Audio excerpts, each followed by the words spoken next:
What's up with it? You tune in to another episode of Everything Boxing. I don't watch reality TV. I watch boxing. There you go talking that boxing again. What's up with it, y'all? Yeah, we got a lot to talk about. I'm on late. I don't usually come on this late, but we're gonna go ahead and cook. And like I always do, when you come in the building, let me know where you coming from. Put in your name. Let me know where you coming from.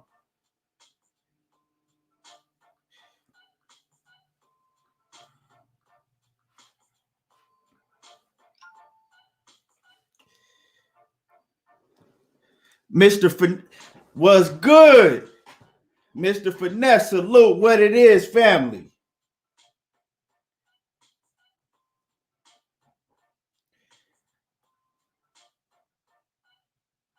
Yeah, we gonna get it in today. We got a lot to talk about. Mr. Finesse coming in from that NY, living in Florida.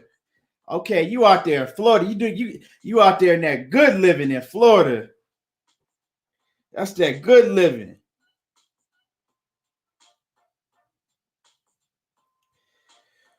And like I said, I'ma just let some folks know I'm on, and we can get the show started real soon.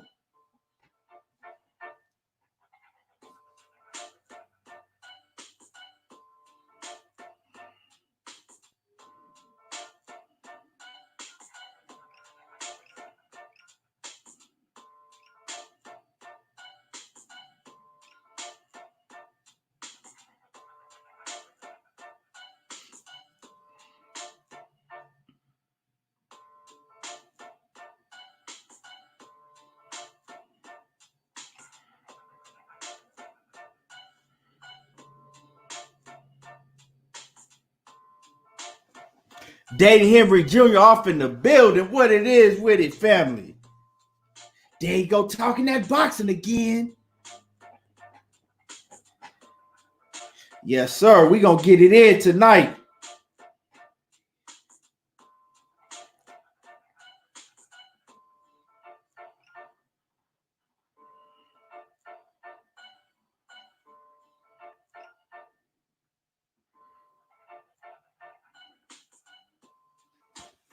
And hit my like button when you come in the building. Todd Swindle, what's good with it? Coming in from that ATL, that 404 off in the building.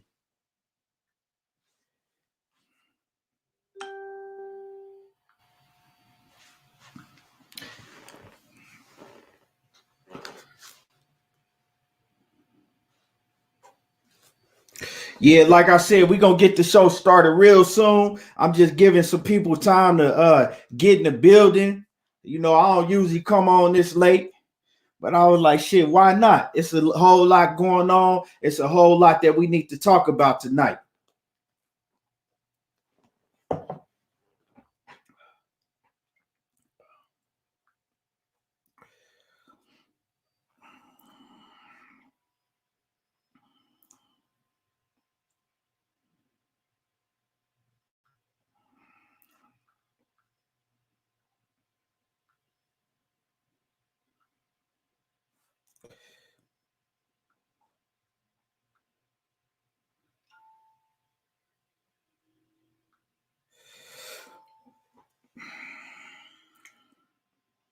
Stephen T was good with it. Stephen T off in the building.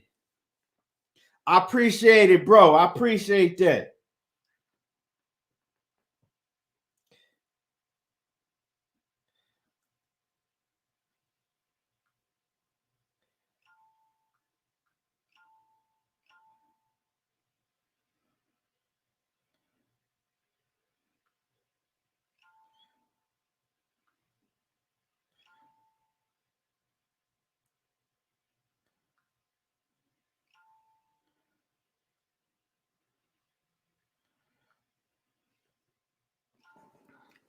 Brandon House was good with his family off in the building.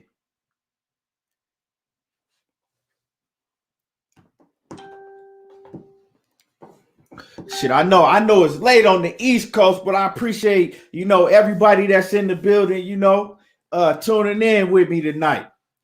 And if anybody want to hop on, I'm gonna put the link in there. You can just click on the link.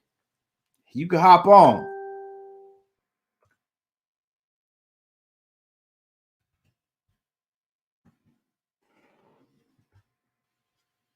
And hit my like button.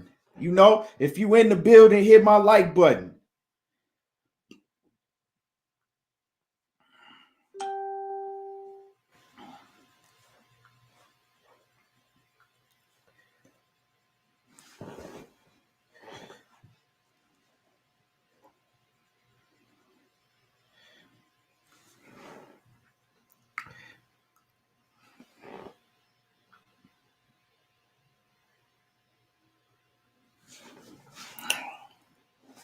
Okay, shit. We gonna go ahead, and get it started. The first thing I want to get into before I even get into, the main topics that I want to get into, I want to get into Danny Garcia. Let me get on Danny Garcia a little bit. Brandon House says, I guarantee you that Danny in Spence fight going to look like Spence versus Peterson. It's no doubt in my mind. Let's go ahead and get into that. Let's talk about that a little bit. Because I've been watching this Danny Garcia in this Errol Spence thing for a long time now. If you just go look back at everything, Spence has been calling out Danny Garcia. He was calling out Danny Garcia for a long time. Spence was on his helmet years ago, and Danny Garcia was always acting like, first he began acting like he didn't know who Spence was. Spence hasn't done anything in the sport. He was always blowing Spence off, acting like Spence wasn't shit. Mr. Finesse says COVID got Danny in his feelings. Yeah, we're going to get into that. Sporting advantage. What's good with it? And you know what, man? I'm gonna rinse you up. Let me sporting advantage, man. Let me get on this my YouTube real quick. Hold on.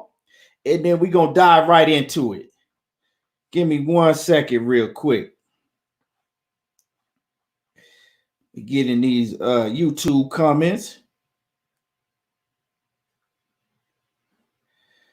Hold on. I'm gonna rinse you up. Mr. Finesse off in the building. You know what I'm saying? Y'all stay messing with me. Sporting advantage, I got you. Oh, it's all good. It's all good. But we're going to get into Danny Garcia, while you still in the building. So let's talk about Danny Garcia. Danny Garcia been talking big shit about Errol Spence for a long time. He's always, my boy Drico Bay off in the building, what it is. Danny Garcia always been talking real greasy about Errol Spence for a long time. You feel me? I've been watching him. And every time Errol Spence's name is brought up, he began in the beginning, he was acting like, oh, he ain't really know who he is. What has he done to deserve a fight with me, Danny Garcia? He hasn't done nothing in the sport. He was always talking about Errol Spence like Errol Spence was beneath him. Like this dude, like, who is he to me, right? Then Errol Spence started rising, making a name for himself. And Errol, EJ, he was still calling out Danny Garcia. Even when, he was still calling out Danny Garcia.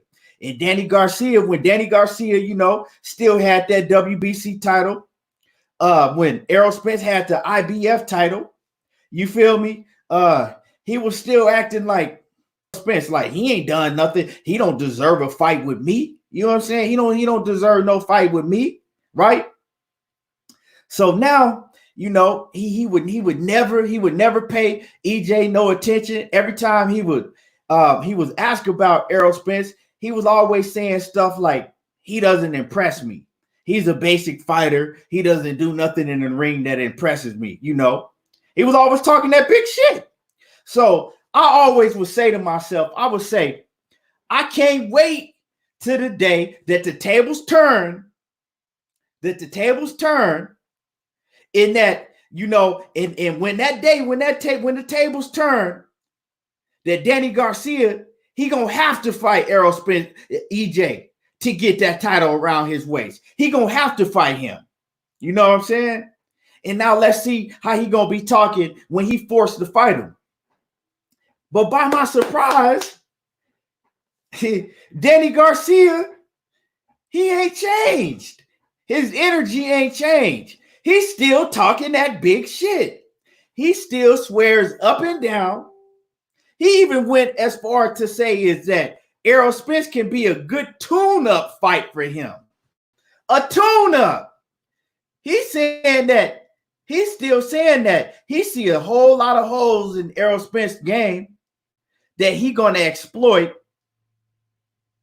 Like he talking like EJ ain't shit. Like he just gonna run through him, really. Now, me, I'm like, damn. Danny Garcia talking big shit. He talking a whole lot of shit. A whole lot of shit. And he been talking a whole lot of shit about Errol Spence for the last, what would you say, 4 years straight? Every time EJ's name was brought up, right? But it's funny how just 2 years ago, about 2 years ago, the question was brought up, you know, and someone asked Danny while interviewing him, you know, what would it take for him to fight Errol Spence? And he said, well, I mean, who is he? I mean, shit, if he want to fight me, they got to pay me 10 to 8 mil. 10 to 8, he said, and this is at the time when none of them guys had ever made 10 to 8 mil yet. None of them dudes had made it 10 to 8 mil yet, right? And he said, they got to pay me 10 to 8 mil. Basically, he was pricing himself out. So the problem I had with Danny Garcia is he was always talking big shit, like Errol Spence wasn't nobody, like he wasn't nobody special. He was just a basic fighter. But then he would never fight him. But now tables have turned. Now tables turn. Now they gonna fight. It's already edged in stone. It's already ready. But Danny Garcia, he's sticking to his guns. You feel me? He's sticking to his guns. He's still talking that big shit, talking like Errol's a tune-up. You know what I'm saying? Talking about Errol's a tune-up. And he says, don't cry and don't make no excuses when I whoop you. When I go in there and whoop you, don't cry and don't make no excuses about your accident that you had. So I'm sitting back and I'm hearing all this. And don't think EJ ain't hearing all this. And I'm like, this dude is really writing checks that his ass cannot cash. Because it's going to get real ugly. When they do step in the ring, it's going to get real ugly. And it's going to get a lot more ugly leading up to the fight. Right? It's going to get a lot more ugly leading up to the fight. Because Angel Garcia, he going to get off that powder and he going to get on and he going to start talking real greasy in them press conferences. You know, Angel Garcia going to get off that powder.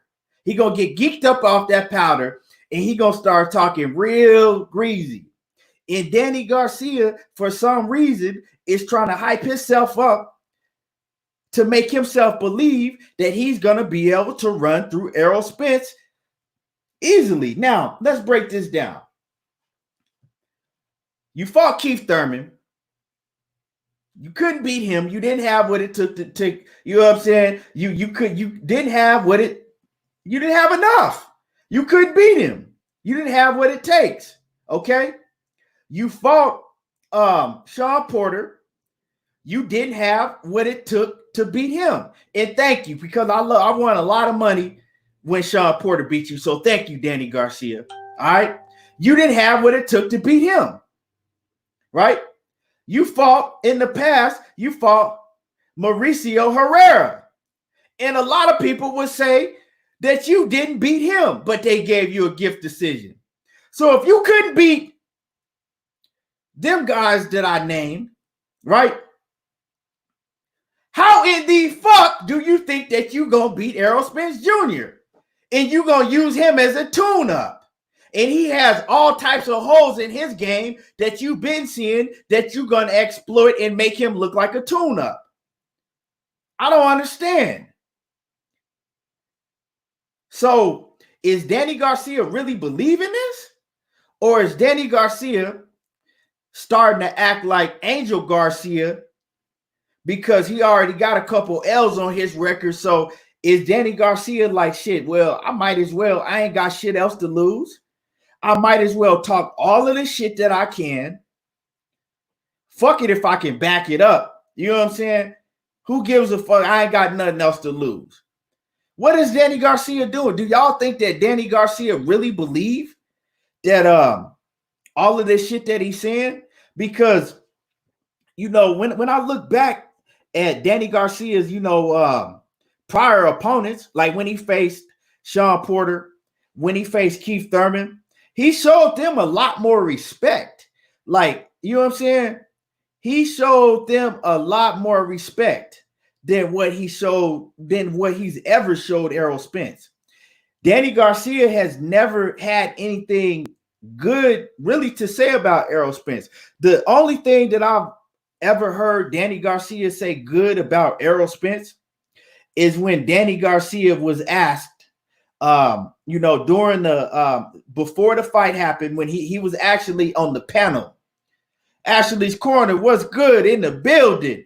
World Combat Sports, what's happening with it? Apostle Thomas Maxwell, what's good with it? Off in the building.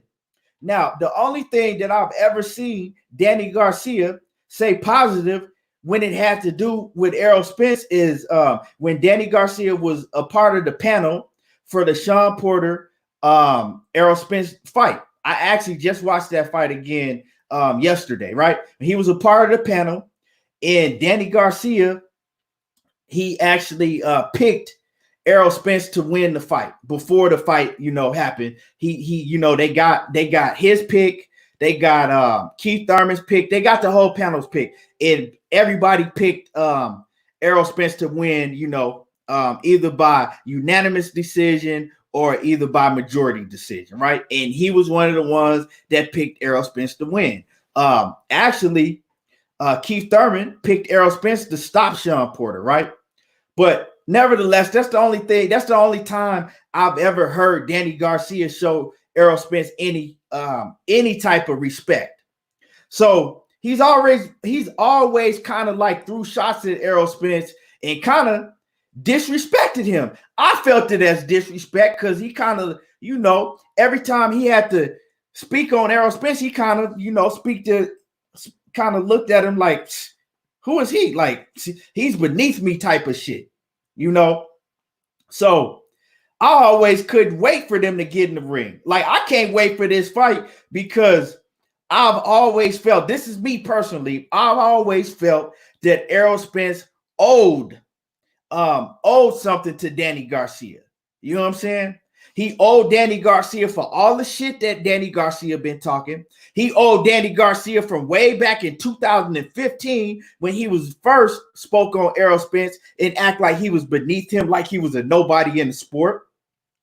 He owed Danny Garcia for ducking him all of them years for saying that, oh, the only way he can fight me, he can earn a fight with me if they pay me $10 million.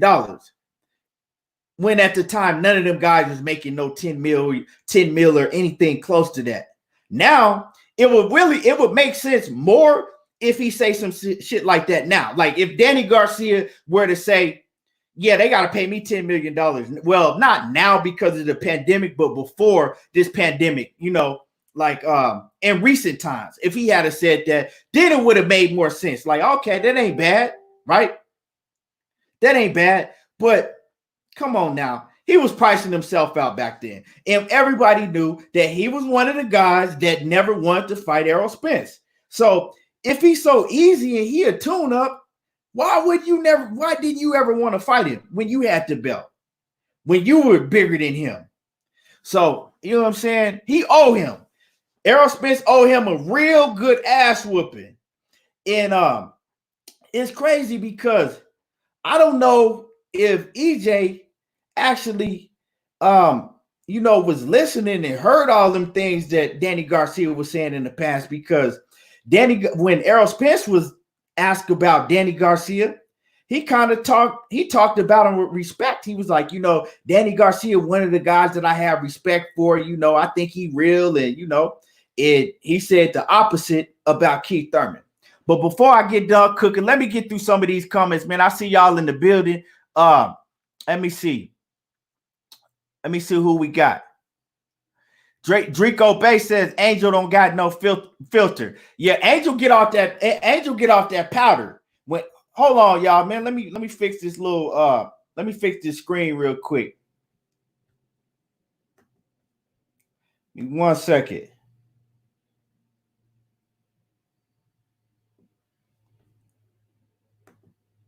Yeah. Angel, he ain't got no filter because he get off that powder. When Angel get off that powder, it ain't no telling what might come out of his lips. Angel funny though, Angel Garcia, funny dude. Brandon House says Errol gonna keep that stick in his face all night, upstairs, downstairs, on his flat-footed ass. Hey, that's facts.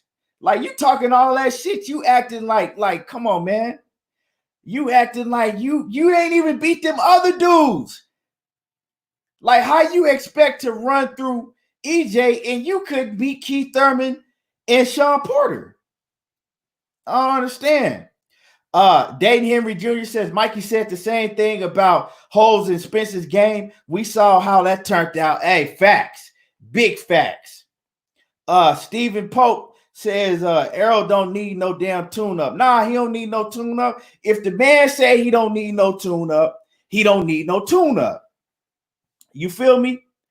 If I'm in the ring and I'm sparring and I say I ain't tired, I can keep going. Well, I'm not tired. I can keep going. You know what I'm saying? That man know his body more than anybody else do.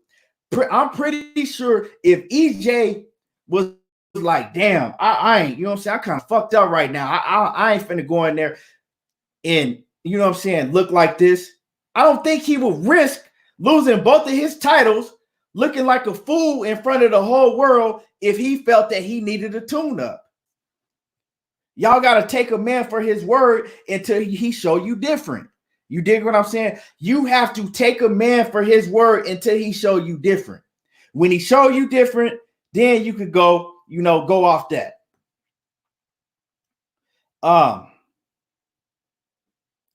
Apostle Thomas Maxwell says, don't be surprised if EJ go another route. Laugh out loud. I mean, elaborate on that. What makes you think that he would go another route if it's not Manny Pacquiao? The man been told you a million times and then some that he's either going to fight Manny Pacquiao or Danny Garcia. So why would he go another route? I don't understand. Sporting Advantage says problem. He says the problem I have. Okay, he's talking to Brandon in the comments. Mr. Finesse says Herrera put hands on Danny. And I seen that too. I mean, a lot of people. I was a huge Danny Garcia fan. At that time, I was a huge Danny Garcia fan. Because Danny Garcia, let's not get it twisted. At 140, Danny Garcia wanted all the smoke. And he took on all the smoke at 140. Danny Garcia didn't start cherry picking and getting timid until he got up to to 147. Like, see, people have amnesia. Let's not forget how long it took for Danny Garcia to give Sean Porter a shot. Right? Let's not forget how long it took for Danny Garcia to give Sean Porter a shot. I don't know what's going on with my camera, But it took Danny Garcia a long time to give Sean Porter a shot. I remember I talked to Kenny Porter 2 years before that made that fight. I talked to Kenny Porter personally, right? And me and Kenny Porter was chopping it up, and he was like, we want Danny Garcia. We want Danny Garcia. And they didn't get that fight until 2 years after. They had to chase him. Danny Garcia, it took it like he didn't want that fight with Sean Porter. So Danny Garcia, he didn't really start ducking dudes until he went to 140 pounds. I mean, 40 to 147. Man, hold on, y'all. Man, this shit's annoying me. This camera, let me see if I can fix this. This shit getting on my last nerve right now.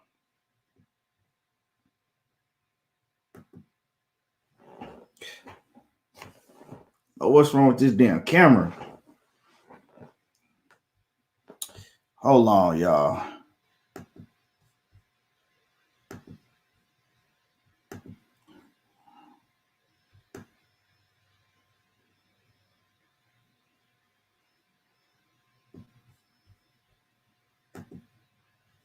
All right. Yeah, so Danny Garcia, he never wanted that smoke. You know what I'm saying? But he didn't start ducking until he moved up to 147. And the thing is Danny Garcia, his record meant everything to him. He even said that it took him a long, long time, and to this day, up until recently, he was still, hurt because when he had to take that L to Keith Thurman. He said having the loss on his record meant a whole lot to him. Like, that fucked him up in the head. So when I heard him say that let me know why he was ducking the smoke. He never wanted an L on his record, But let me get through some of y'all comments, see what y'all talking about.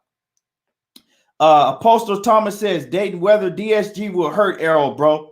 So Apostle Thomas, explain to me how Danny Garcia would hurt Errol, but he couldn't beat Sean Porter or Keith Thurman. And if he could hurt Errol so bad, if he's so much better than Errol Spence, explain to me why he ducked Errol Spence for years and years. That's why Errol got in the ring.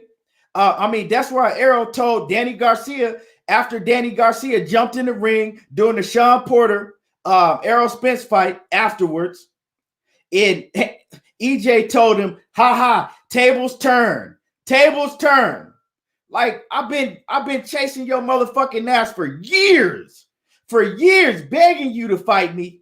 And now all of a sudden, I got two straps that you've been won, and matter of fact, this green strap I got on me, don't it look familiar to you? You used to have this. Oh, okay, well, you don't got it no more. I got it. Now you sitting here begging for a fight with me. How tables have turned. So tell me why, if he was ducking EJ for all them years, but he's so much better, make it make sense. If I'm better than you, it's not going to be hard for you to make a fight with me because I know I can beat you, right? So explain to me what Danny Garcia could do to beat Errol Spence. What can he do? Throw a left hook with his eyes closed and pray that he get a knockout?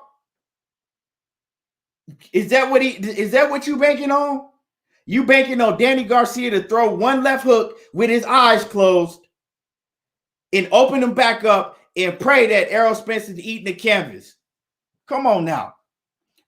Dayton Henry Jr. says Spence about to tune up DSG. Spence is a massive welterweight with skills to pay the bills. Now, Dayton, I actually was watching, like I said, I was watching Errol Spence and Danny Garcia side by side when DSG hopped in the ring after the Porter and EJ fight.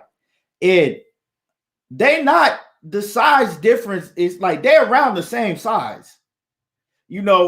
Danny Garcia, a big welterweight, whether people don't really talk about it, but Danny Garcia is a big welterweight. Danny Garcia is actually walking around right now. He looked like he 190 plus, 190 plus. You know what I'm saying? So Danny Garcia, it don't like when I see that fight, size is not going to be a factor in that fight. Skills is going to be a factor. Mr. Finesse says he think he just talking. Apostle Thomas Maxwell says Errol haven't sparred in months. So it ain't like they have a fight coming up. EJ already, he telling you, the thing is when sparring starts, he don't have to be sparring right now, because when sparring starts, he's already going to be in shape. Before, he was having to worry about cutting weight, sparring just to be able to cut weight. He don't have to worry about none of that no more. Let me see. Apostle Thomas says DSG hits way harder than Porter. Okay. What does that supposed to mean? He hits harder than Porter?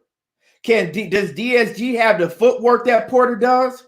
Is DSG the dog like Porter is, that stay on top of you, that don't even give you a chance to breathe? No. So what does him having more power have to do with anything? His power didn't help him when he lost to Porter, did it? Apostle Thomas Maxwell, answer this question. Did DSG's power help him beat Porter? Yes or no? Larry Reynolds off in the building.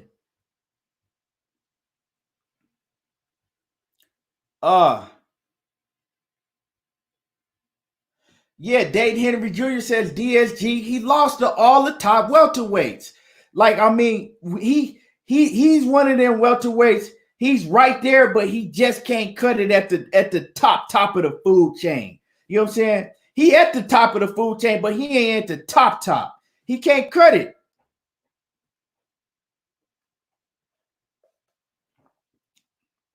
He'll almost. And almost don't count. Danny Garcia is an almost. But everybody know almost don't count. Jupiter B says, I watched Spence Porter again yesterday too. Yeah, man, I watched that shit. And it's crazy because it's crazy, man, Jupiter B. I'm going to tell you something like this, man.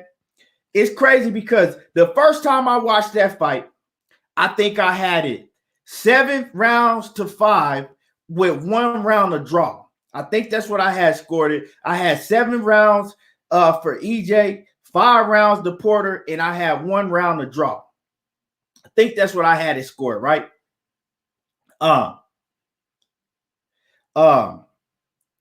But or somewhere around that. Yeah, I think it was like or 7-4-1, something like that. Okay.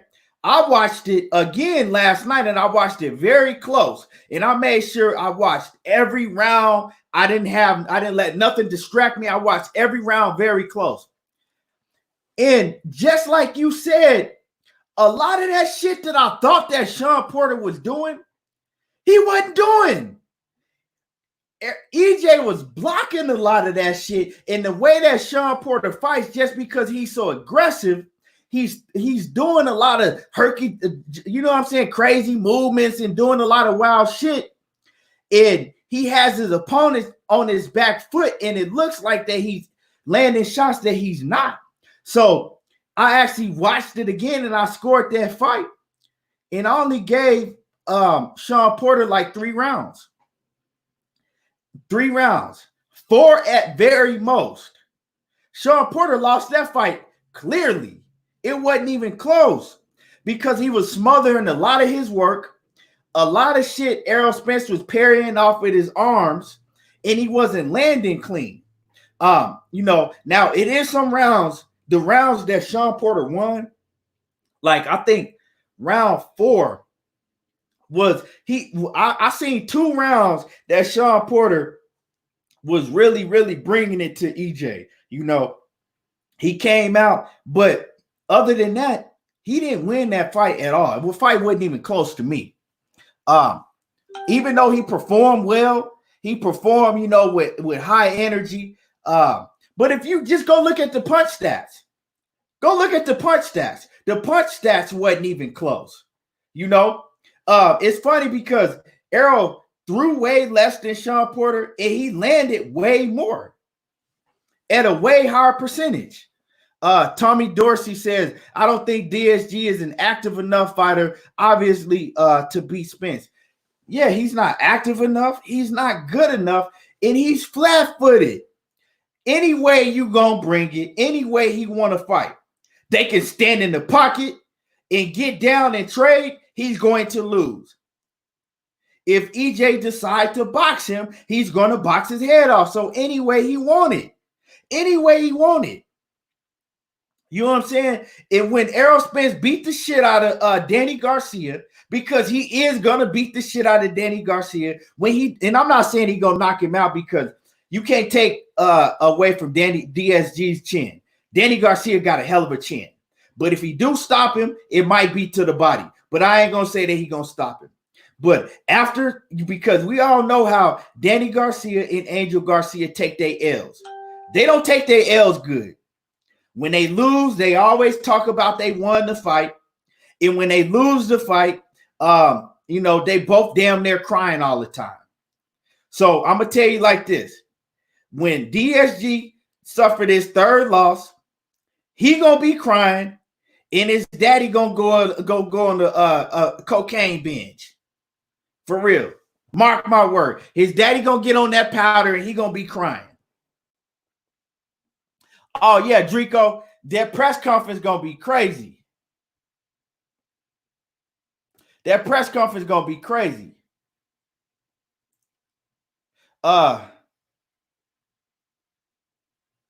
Brandon House says, Errol got a certain energy when it comes to Garcia, Thurman, and Porter. He says it's a vendetta. And Bud working his way into Spence mandatory hit list. Yeah, that's already set in stone. Him and Bud already gonna fight. You know what I'm saying? They just, especially if Bud get this Manny Pacquiao fight that we're gonna talk about in a little bit. Postal Thomas Maxwell says Danny got the best timing in boxing.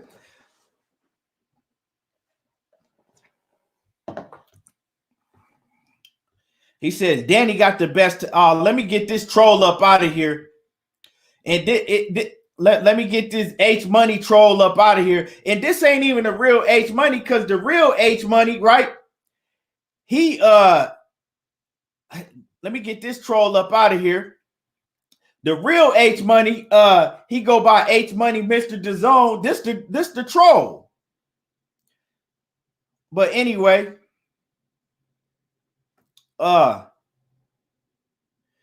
Money Brown, salute. Okay, Money. I'll send you a link. Let me bring my partner Money Brown up in here. Let me see. Hold on. Let me send you a link right now, bro. Hold on. And everybody go subscribe to Money Brown TV. Everybody go subscribe to World Combat Sports.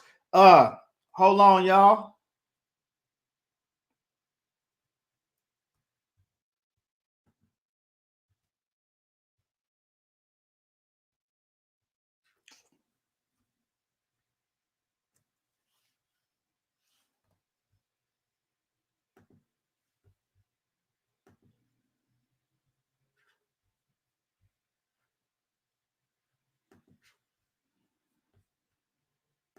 All right, there you go, Money.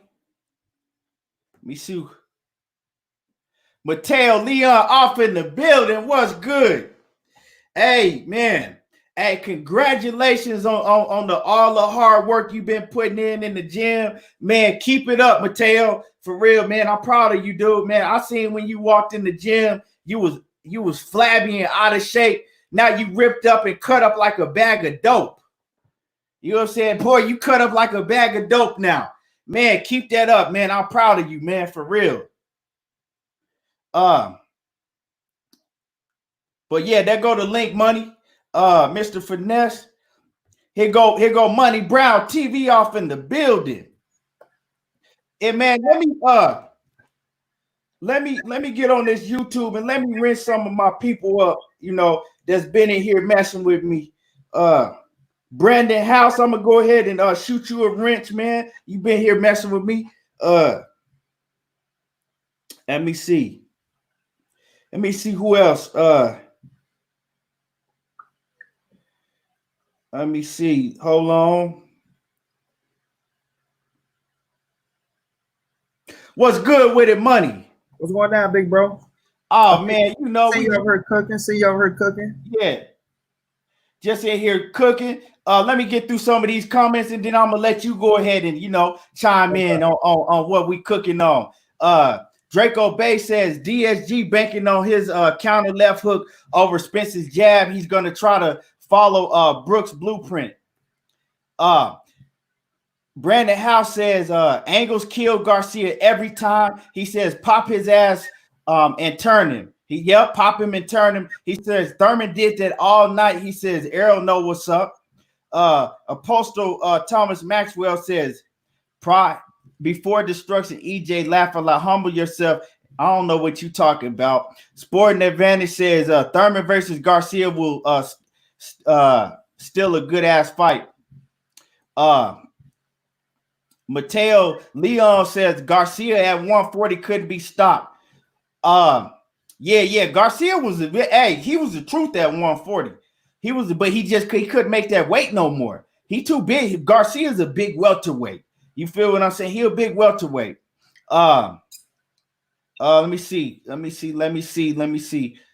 Hold on. I'm trying to get through y'all comments. Brandon House says Danny body about to be red as hell after that Spence ass whooping. He says Danny broke his shoe getting in the ring to beg Errol for the fight. If I was Errol, I'll make the pussy wait. That's what I said, but that's what I said. I was like, when I first seen that they was making that fight, I'm like, man, EJ don't even make that, man. Fuck Danny Garcia. Make it, you know what I'm saying? Make him wait.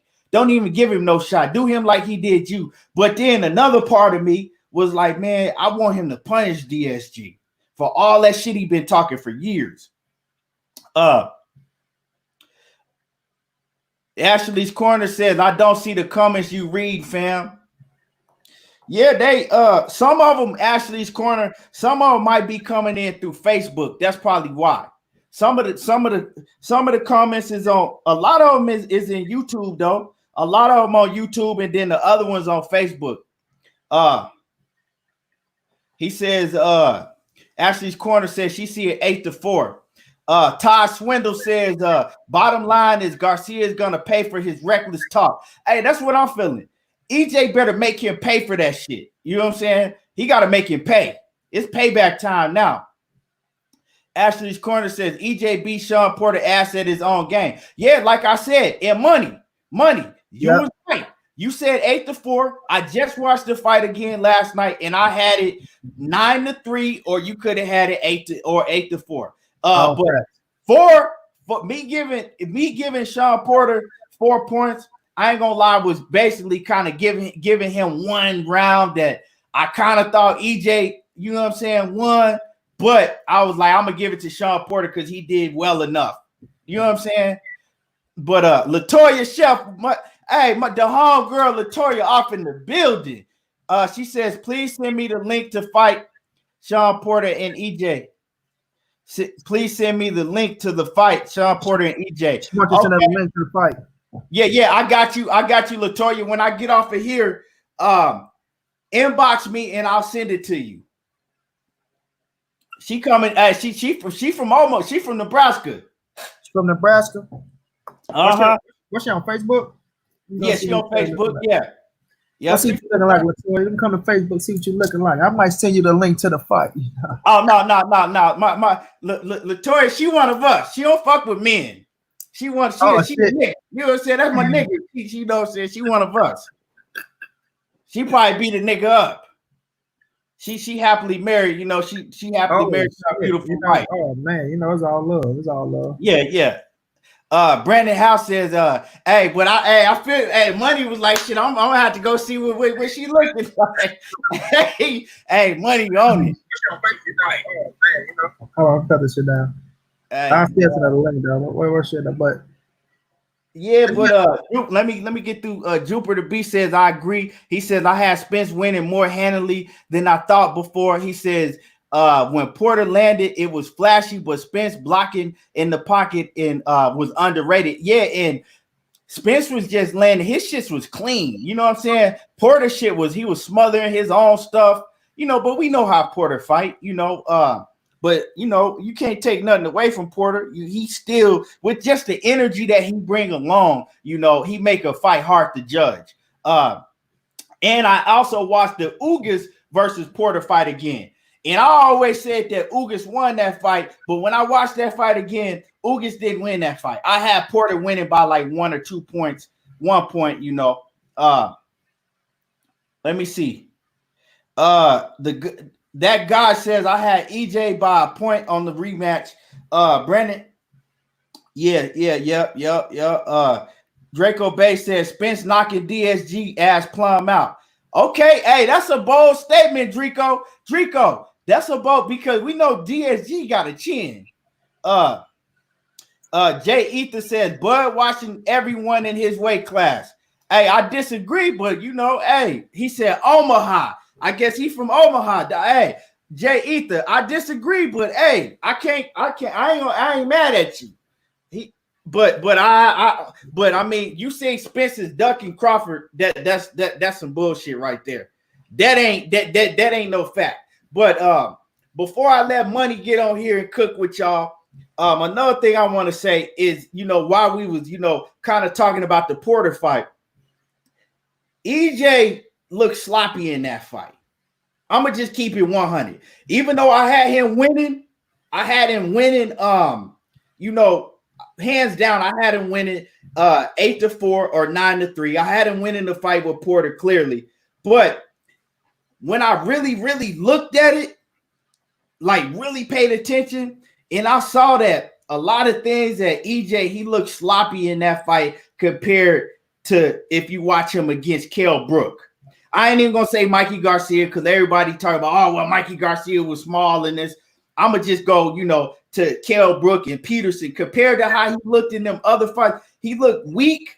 You know what I'm saying? He looked sloppy, like the way he was letting Sean Porter turn him around and you know, and kind of muscle him at times. EJ would have never, like the EJ before, you know what I'm saying? He would have never looked like that. And like his timing, just like, you know what I'm saying, like when he was throwing his hooks and just certain things that he was doing, looking back at it, it just looked sloppy, and I could tell he wasn't nowhere near his A game. You feel me? But that lets you know something. That lets you know how good the man is. If he could beat a world-class fighter like Sean Porter and not even be on his A game, that's some scary shit. Brian B. Burns says Herrera dominated Danny G only to get robbed on the scorecards. He says, I also felt like Danny G's W versus Peterson was debatable. That's another fight. I'm glad you brought that up, Brian, because I thought that Peterson beat DSG. I thought Peterson won that fight. He says Danny Garcia is a good fighter, but he's known for being complacent in the ring. He says we don't really know what to expect from Spence given the layoff. He says, and his accident. He says this is He says this is an in-house comeback fighter. Comeback fight for Spence. He says against a guy who has made a name for himself. Yeah, but I mean, I think another reason they making that fight because we got to think that Danny Garcia been with Al Haymon for a long time. You dig? And Al Haymon, you know, he take care of his day ones. He take care of his fighters that's been with him for a long time. Like, I mean, we didn't see all the chances that Andre Berto's got.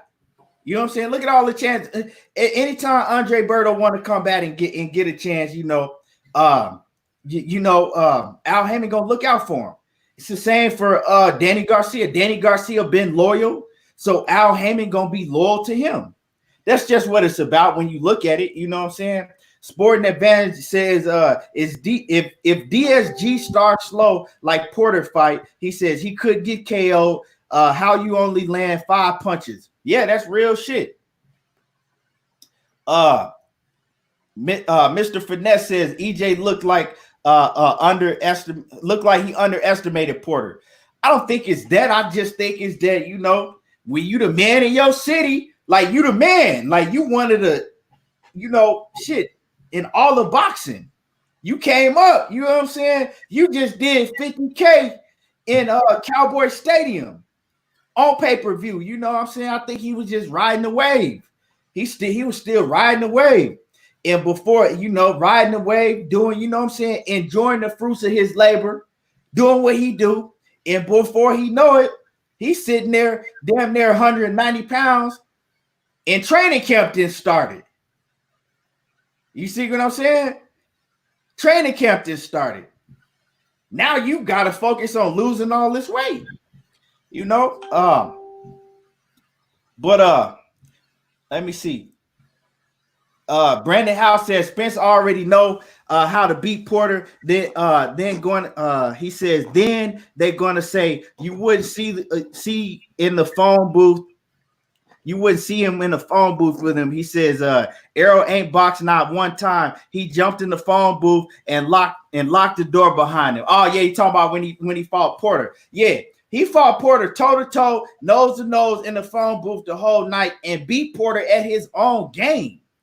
But he tried to box. I mean, he was trying to box too. But you know, Porter was more on his. If you go back and look at that fight, Porter was on his back foot trying to box a lot in that fight too. You know what I'm saying? Porter was trying to use his footwork, and he was on his back foot a lot. Wookie Wook off in the building. What it is? Oh yeah, man, I'm on here late tonight. I don't never get on here this late. Hey, Sporting Advantage says Jerry Jones says screw the Cowboys. We got Spence. Hey, real shit, man. What the fuck is wrong with my camera? Hold up, you go ahead and cook Money Brown TV. What's good? Go ahead and cook.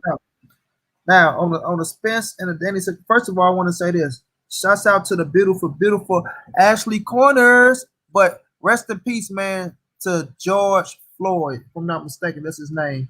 You know what I mean? From the bullshit that happened today of him being murdered. Well, I think it was on Monday, him being murdered by the damn police in Minnesota. You know what I'm saying? But with Earl and the Danny situation, man, listen. I just cooked on this to where, like I say, I hope Danny ain't getting overconfident by looking at these comments and listening to all these motherfucking fake-ass false boxing journalists talking about what do you think going to happen if the fans don't give you no credit if you beat Earl Spence and they want to say the car accident, this, that, and the third. And you want to say, well, if you ain't ready, then you shouldn't get into the ring. So that alone showing to me just a little urgency on Danny Garcia's side to the point where he could have answered that shit. And I'm not saying nobody got to answer how they want to answer, but you usually answer that by, man, I know Earl Spence, he ain't going to get into the ring unless he 100%. All I can do is take the man for his word. You know what I'm saying? So right. Is Danny taking this shit to the head like, oh, I probably caught this man slipping. Oh, he this, that, and the third. So he think he go get into the ring and get him an Earl Spence that's kind of fucked over and fucked around. You know what I mean? Because if that's the case, Danny Garcia, like I said, you in for a rude awakening, bro. You in for a rude awakening. For everybody, I heard that, like I say, everybody got the right game plan for Earl Spence. Oh, he shouldn't go in there and do it. He need a tune-up. Oh, he shouldn't fight Danny Garcia. He shouldn't do this. But at the same time, everybody playing Danny Garcia like he ain't shit, too. So if Danny ain't shit, but now you same cats that really shitted on Earl, we all know, oh, he on steroids. Oh, he's a weight bully. Oh, he's an alcoholic. Oh, he ain't doing this. He doing that. Now you motherfuckers coming around talking about, oh, he shouldn't get into the ring with Danny Garcia. That's a dangerous fight. That's this, that's that, that's this. So now on one hand, y'all want to shit down on Earl, and then on the other hand, y'all got the perfect game plan for him to do. Everybody know what Earl should do besides Earl Spence. Earl Spence say, hey, I'm A-okay. I had some swelling I need to go down. I feel like I'm good. I'm going back and forth to the doctor. They telling me everything is cool. I'm doing everything besides sparring. And I seen the one cat talking about, yeah, but Earl ain't even sparred yet. Okay, well, it's coming. It's coming. He got his sparring in line. His ducks in a row. You know what I'm saying? And he gonna bring Jamel Charlo in. So you know his ducks gonna really be in a row. So now, like I say, once he get punched in the face, everything will go right back to normal. Everything will get to clicking just like it should be. Like when y'all really look at the situation, he supposed to fall in January. So that means that the fight getting pushed back from January to the fall, and we all know from this pandemic shit that's happening, then it's really just like a fight getting pushed back. And you have to ring, you might have a little ring rust. That go away within 1 to 2 rounds when you're a great fighter like Errol Spence Jr. Like when he fought Kell Brook, he had a little ring rust. But he got that shit up off him as the fight went on. So now, for all you cats that Earl ain't this, Earl ain't that, can y'all please tell me when Earl had to go to a fucking chiropractor, or when he had to go sit his ass in a rehab, when he had to fix a broken leg, a broken arm, a broken toe, a broken finger? Show me something. Oh, his spinal cord is fucked up. Oh, his brain not right. If he get punched, he might not be this. He might not. We ain't got none of that shit. No statements or nothing like that. But everybody just, Earl is not right. Earl is not this. Earl is not that. When we sitting up here watching this man sport, we sitting up here watching this man jog, we hearing this man out his own mouth.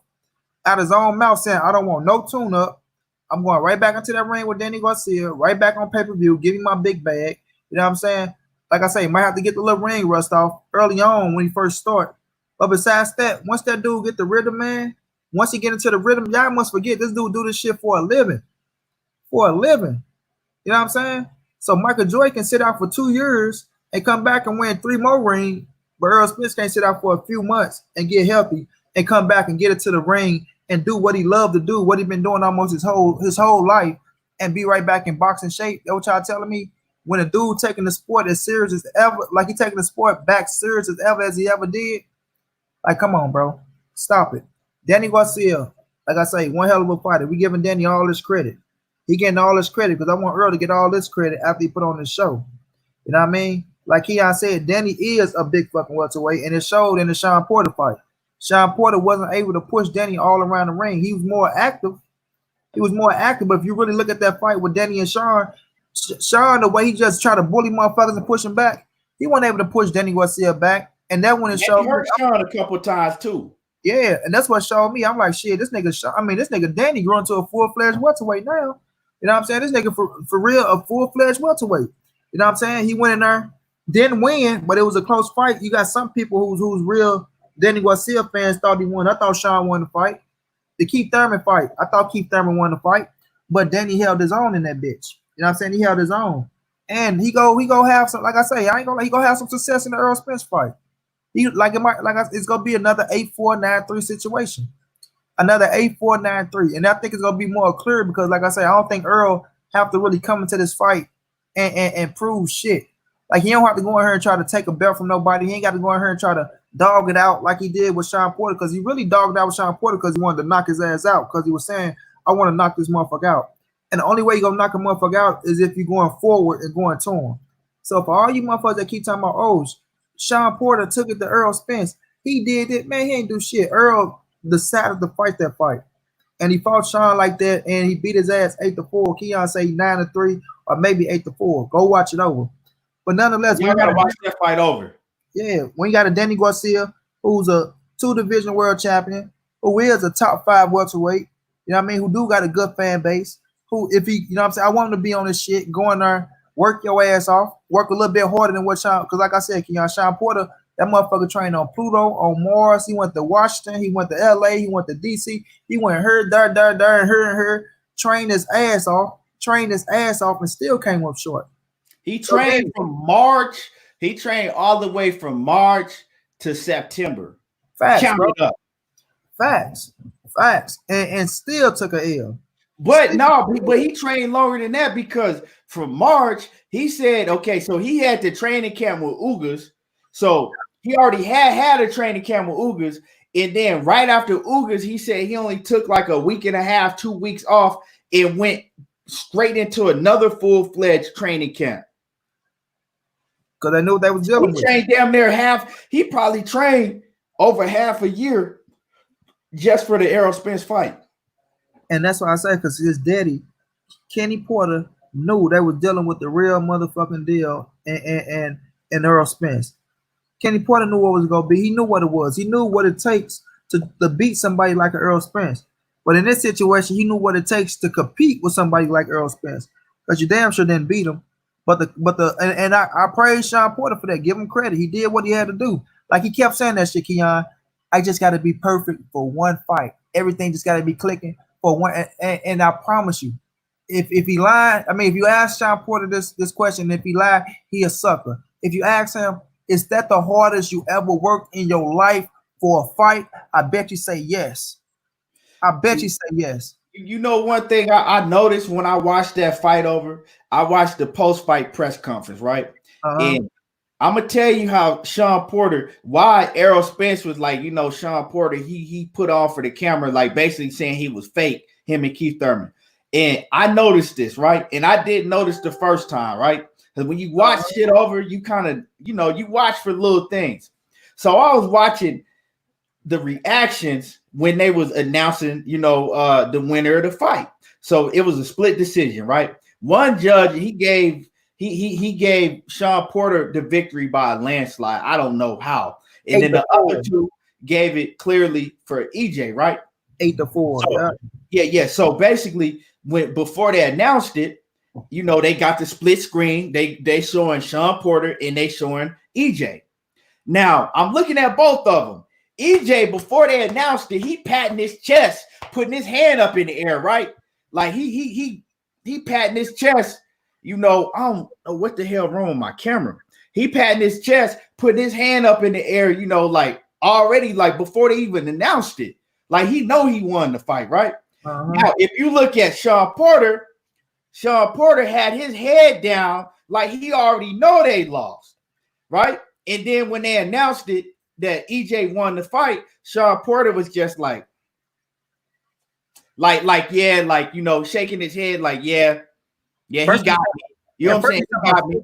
So he knew he lost before they announced it, and after they announced it, he knew he lost the fight. If you hear the post-fight press conference when they interviewed him right after the fight, he was like, yeah, you know, I take my hats off to EJ, this, and that, you know, nothing about that. He thought that he won the fight or nothing, right?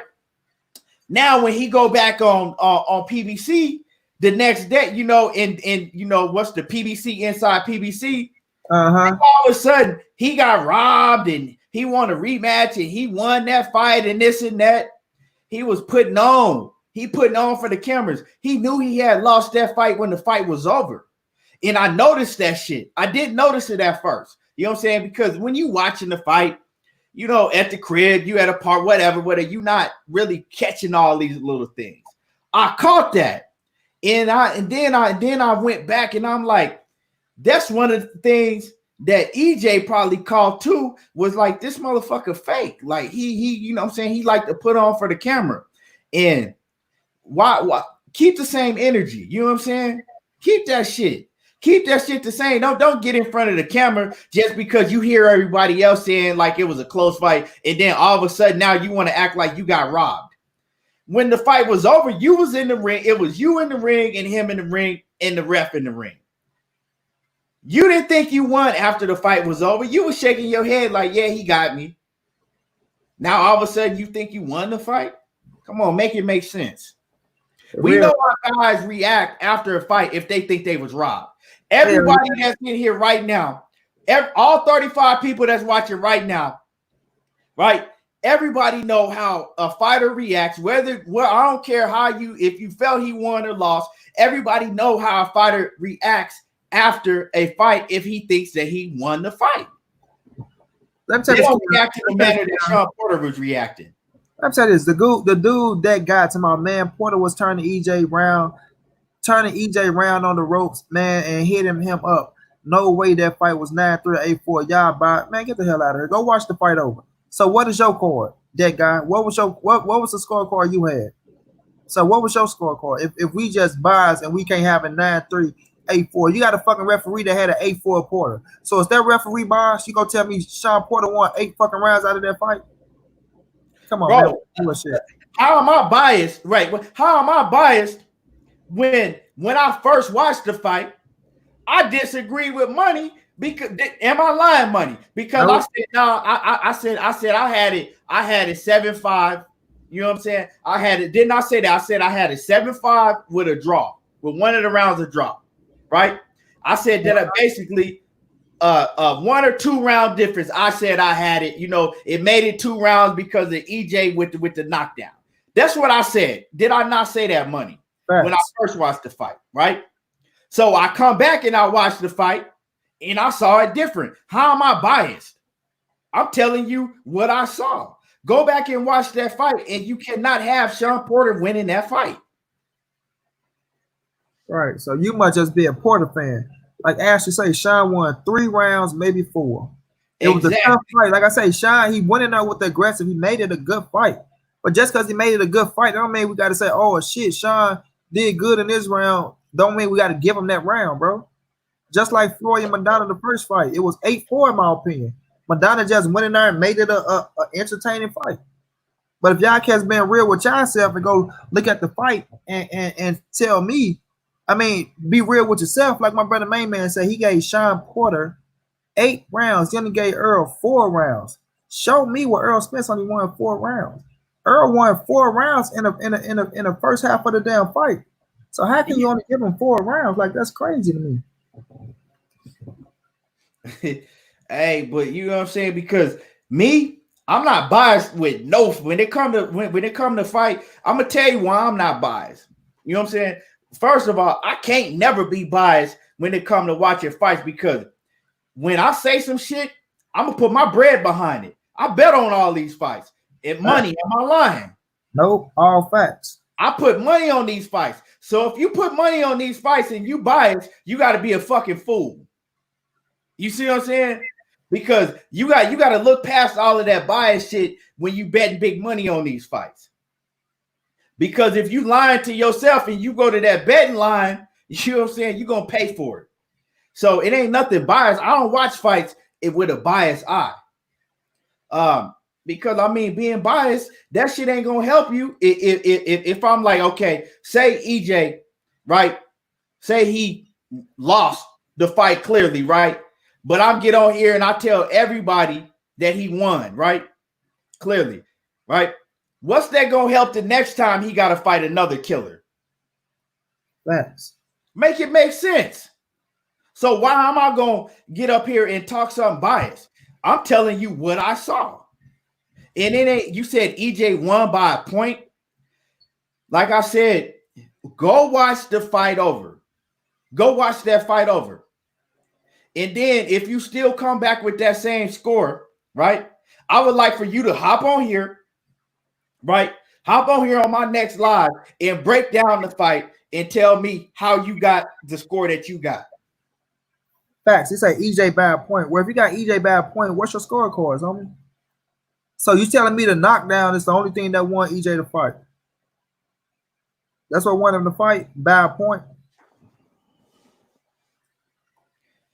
That shit crazy. And it been long enough, Keon, for you cats to know what y'all scorecards is. If y'all saying EJ by a point, this, that, and third, and if you only watch the fight once, miss me with the bullshit, because that means you ain't really a motherfucking boxing fan and you don't believe shit that you're talking about, because motherfuckers ain't gonna just open up their mouth and speak on some shit without having clear facts. You'll go, you know what, let me go watch this shit over again, score it with an unbiased eye, because when you watch it the first time, you might be rooting for the guy you want to win. So the little shit that you feel like being over and over, you go give it to your homeboy. Now go watch it over, come back. It doesn't matter if you say you got Porter winning or not. To say you only got EJ by a point and you talking about you pissed off at us for having 9-3, 8-4, that means you have a scorecard. So all we want to know is, what is your scorecard, son? That's all we want to know. What's your scorecard? Yeah, I don't know how you got him winning, but like I said, but you know, I'm gonna give you the benefit of the doubt. I'm gonna give you the benefit of the doubt because, like I said, if you really not watching a Sean Porter fight and really not like focused and locked in on it, a lot of the things that Sean Porter's doing, he can fool you just by his movements and how aggressive he is. You see what I'm saying? But if you're not landing shit, if you throwing butts and rushing in and smothering your work and you're not landing, all of that shit looks good because you pushing your opponent back and you might have your opponent on the back foot on defense. You know what I'm saying? But you steady getting countered and you throwing all of these crazy shots, but you not landing, and the man is blocking them with his fucking elbows and arms and shit. You not landing flush shots.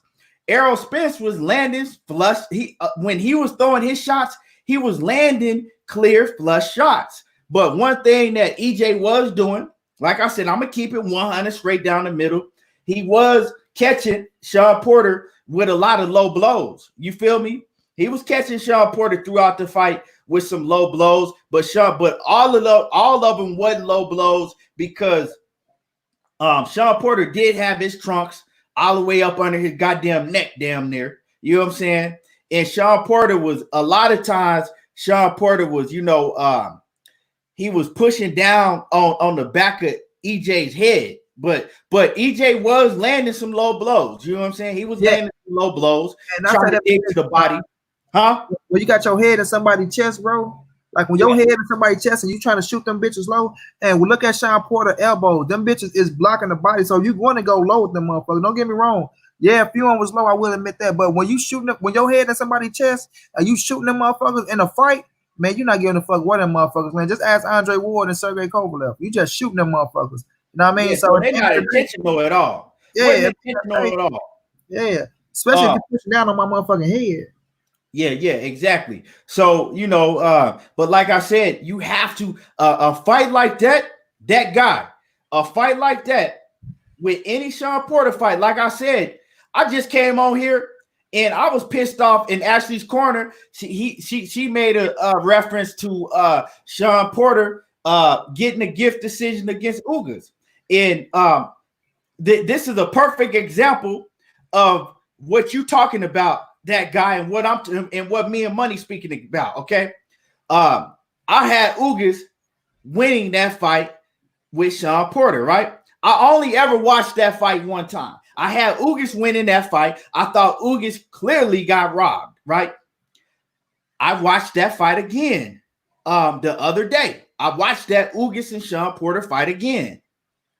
And I'm like, damn, Sean Porter actually won that fight. And before, you could not tell me that Ugas didn't beat Sean Porter, right? But Ugas did not beat Sean Porter. Sean Porter won that fight. I had Sean winning that fight as well. Yeah, when I watched it for the second time, I saw the fight way different because I actually watched the fight. I didn't, like I said, it's hard to score a Sean Porter fight unless you really sit down and pay attention to every round. Right? It's hard to watch his fights because he do a lot of shit that you see, and he do a lot of shit that you don't, that you think you see. You know what I'm saying? It's a lot of shit that's going on in the Sean Porter fight because he's steady doing shit. A lot of things land, a lot of things don't land. So I had Sean Porter winning by like one round. Before that, I had Ugas winning by like 2 rounds. Ashley's corner says Ugas versus Porter should have been a draw. I don't have a problem with a draw. I don't have a problem with a draw. When a fight is that close, it could be a draw. But the Errol Spence Jr., the EJ fight with Sean Porter, it couldn't be no draw. Like I said, I gave it 9-3 or 8-4 to EJ. And the only reason you could give like I said, Sean Porter 4 rounds in that fight is just because I kind of gave Porter a round when I was, I don't think he really won a round, but he came out in the beginning and did enough work, to where I was like, okay, I'm gonna give him that round. But you can't give Sean Porter no more than 4 rounds in that fight. And and he got knocked down. So how can you say that EJ only won by 1 round? Blue Blood Sports TV. Hey, my brother off in the building. What's good with it, Blue? Everybody go subscribe to Blue Blood Sports TV. The king off in the hardest working man in this business. Hell yeah, Blue has me on the road. D-Lo 404 Boxing. What's good with it, family? Off in the building. Ashley's corner says Sean don't want the rematch though. He said, why will I do that after he fought Ugas? Oh yeah, with Ugas, nah, he don't want that. He let it be known right afterwards. Like, nope, he ain't getting no rematch. But I respect Sean because one thing about Sean Porter, no matter, I think so. A lot of the shit he do is goofy and silly, but as far as a fighter, you gotta respect a fighter like Sean Porter. That's why you don't never hear me bash Sean Porter or say nothing bad about him, because at the end of the day, Sean Porter is a fighter that's gonna give the sport his all. He don't take no shortcuts. And when he get in the ring, anybody that Sean Porter get in the ring, he is going to make you fight. Ain't nobody to this day, nobody has been able to get in the ring with Sean Porter and look good. Ain't nobody been able to look good against Sean Porter. You seen anybody ever been in the ring with Sean Porter and look good? Nope, he ain't gonna cheat you out your money. Like, I ain't gonna lie, when I seen the Kell Brook fight, I thought Kell, right? And this is me watching the fight once. I'm like, damn, Kell did this thing against Sean. Kept his ass with the jab, did this, did that. I went back and rewatched that bitch. I say, damn, Sean did way better than I thought. And it was close. I say Sean did way better than I thought, and it was close.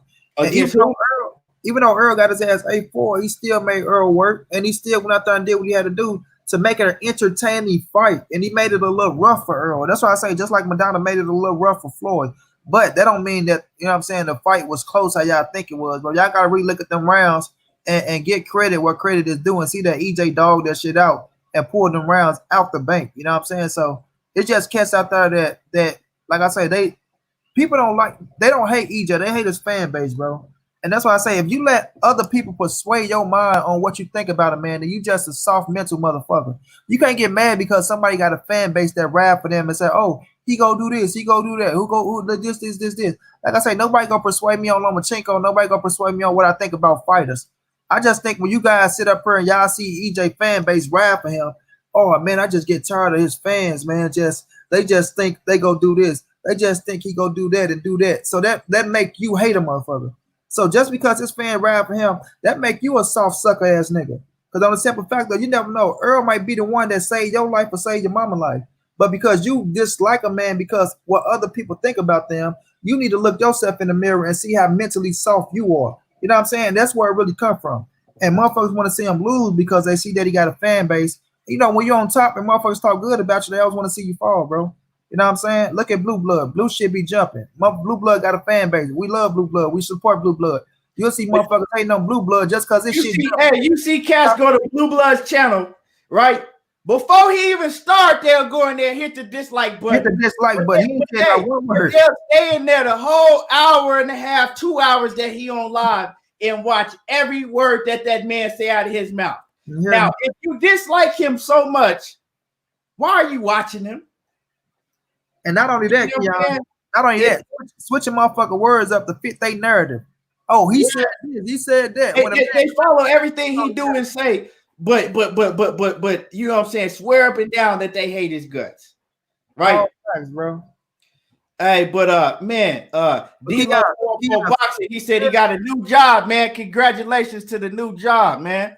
Keon, that nigga in person and suck his dick. Shake, hey, what's going on? You know what I'm saying? Yeah, you know how these phonies, straight up phonies. But man, I wanna get into the to this whole what we talking about. But man, we gonna move along. Because let's cook on my man Wilder, man. Let's cook on Wilder. Let's cook on the situation going on with Wilder. Since Blue Blood is off in the building, Wilder. Wilder and Blue Blood, they got a tight relationship, right? They got a tight relationship. And Deontay Wilder, he spoke with Blue Blood, and he informed Blue Blood, some new information that's come out. Okay. Now it ain't no doubt about that Tyson Fury is a cheat. Okay. It's evidence in the past that he's cheated. You cannot deny that Tyson Fury is a cheat. Okay, whatever you want to say, at the end of the day, you can't deny that. Okay, so I can't give him the benefit of the doubt. If I'm caught stealing over and over and over, and then somebody come to you, Money, and be like, "Hey, man, KT, man, we seen him on camera stealing." You ain't gonna turn around and be like, "Oh, it's impossible. He couldn't have stole." When I been caught stealing 5 times before already. Right. What you gonna say? You're gonna be like, shit, he probably was. Right. The thing is this, Keon. The only reason why they doubted, bro, is because it's coming out of black man mouth. I say this all the time, bro. Exactly. Only because it's a black man that's saying this shit. You understand what I'm saying? So if it was my man who breaking news, I can't get his name right now, whoever motherfucker trust, if he was to come out and write the story up, hey, this happened behind Wilder's situation, what, or this happened behind this situation, Dan Raphael, fat porky bean, chicken bone eating ass, if he come out and break the news, what, guess what? They go run with that shit, and it's true because they said it. Yeah, now, because it's a black man. We all know how that go. Now, so Deontay Wilder, you know, he informed Blue, you know, some new information, some new vital information. You feel me? He's saying that, you know, within their team, that he's found out that one of his team members was bribed some kind of way, right? And was able to, you know, to drug Deontay Wilder's water some type of way, you know? And it's crazy because when I'm watching the fight on the night of the fight, and I got witnesses, I said before the fight even started, I said, man, something don't look right. Like I'm looking at him and he just didn't have the energy. And I'm talking about before the bell even rang, you know. He usually hopping up and down, you know what I'm saying? He got a lot of energy. And I said, dang, I said, something don't look right about Deontay. I said, he don't look right. He don't got that energy. He just don't, you know what I'm saying?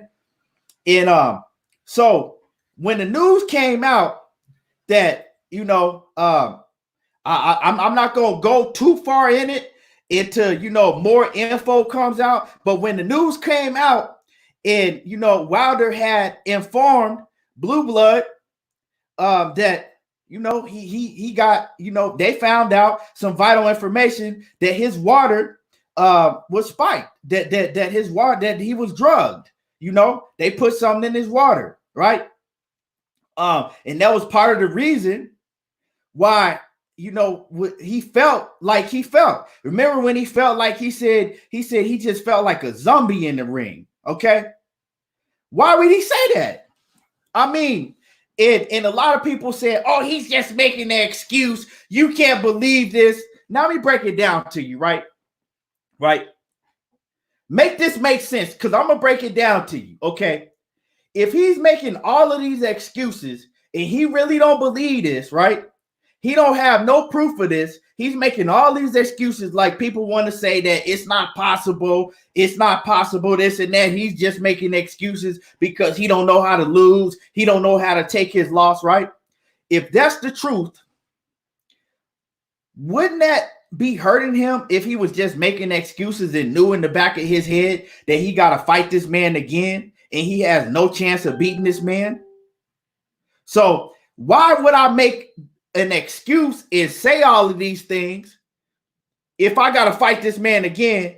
And I know if I'm making all of these excuses, it's just going to make me look like a bigger fucking fool if I go out there and get knocked out by the same man again. Frank Garvey said, I can't be serious. This is the shit that I'm talking about. So did you say the same thing when you saw the video of the referee having to stop Tyson Fury before the fight started, when he was cheating, when he made Tyson Fury change his gloves out? Was that fake too? That didn't happen either, right? That didn't happen either, right? When Tyson Fury, when you seen his gloves wide open and you seen the big ass, his fist in the bottom of the fucking glove, that didn't happen neither, huh? See, this is the type of shit that I'm talking about. If a man steal from the same store 10 times and then they come to you and tell you, hey, Bob just came in here and ran out with a whole case of liquor, are you going to tell him, oh, well, that can't be true, it couldn't have happened,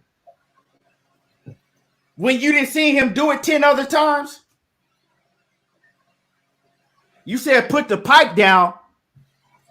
Now I'll put this pipe in your mama. That's what I'll do. I'll put the pipe down in your mama. That's what I'll do. Don't put the pipe down. I'll put the pipe. That's the pipe that I'm going to put down. The pipe I'm going to put in your mama. Now, anyway, like I said, like I was saying before this clown got on here, you know what I'm saying? Like I was saying, you know, I wouldn't put it past him. You know what I'm saying? Because Deontay Wilder's not saying that Tyson Fury put something in his water.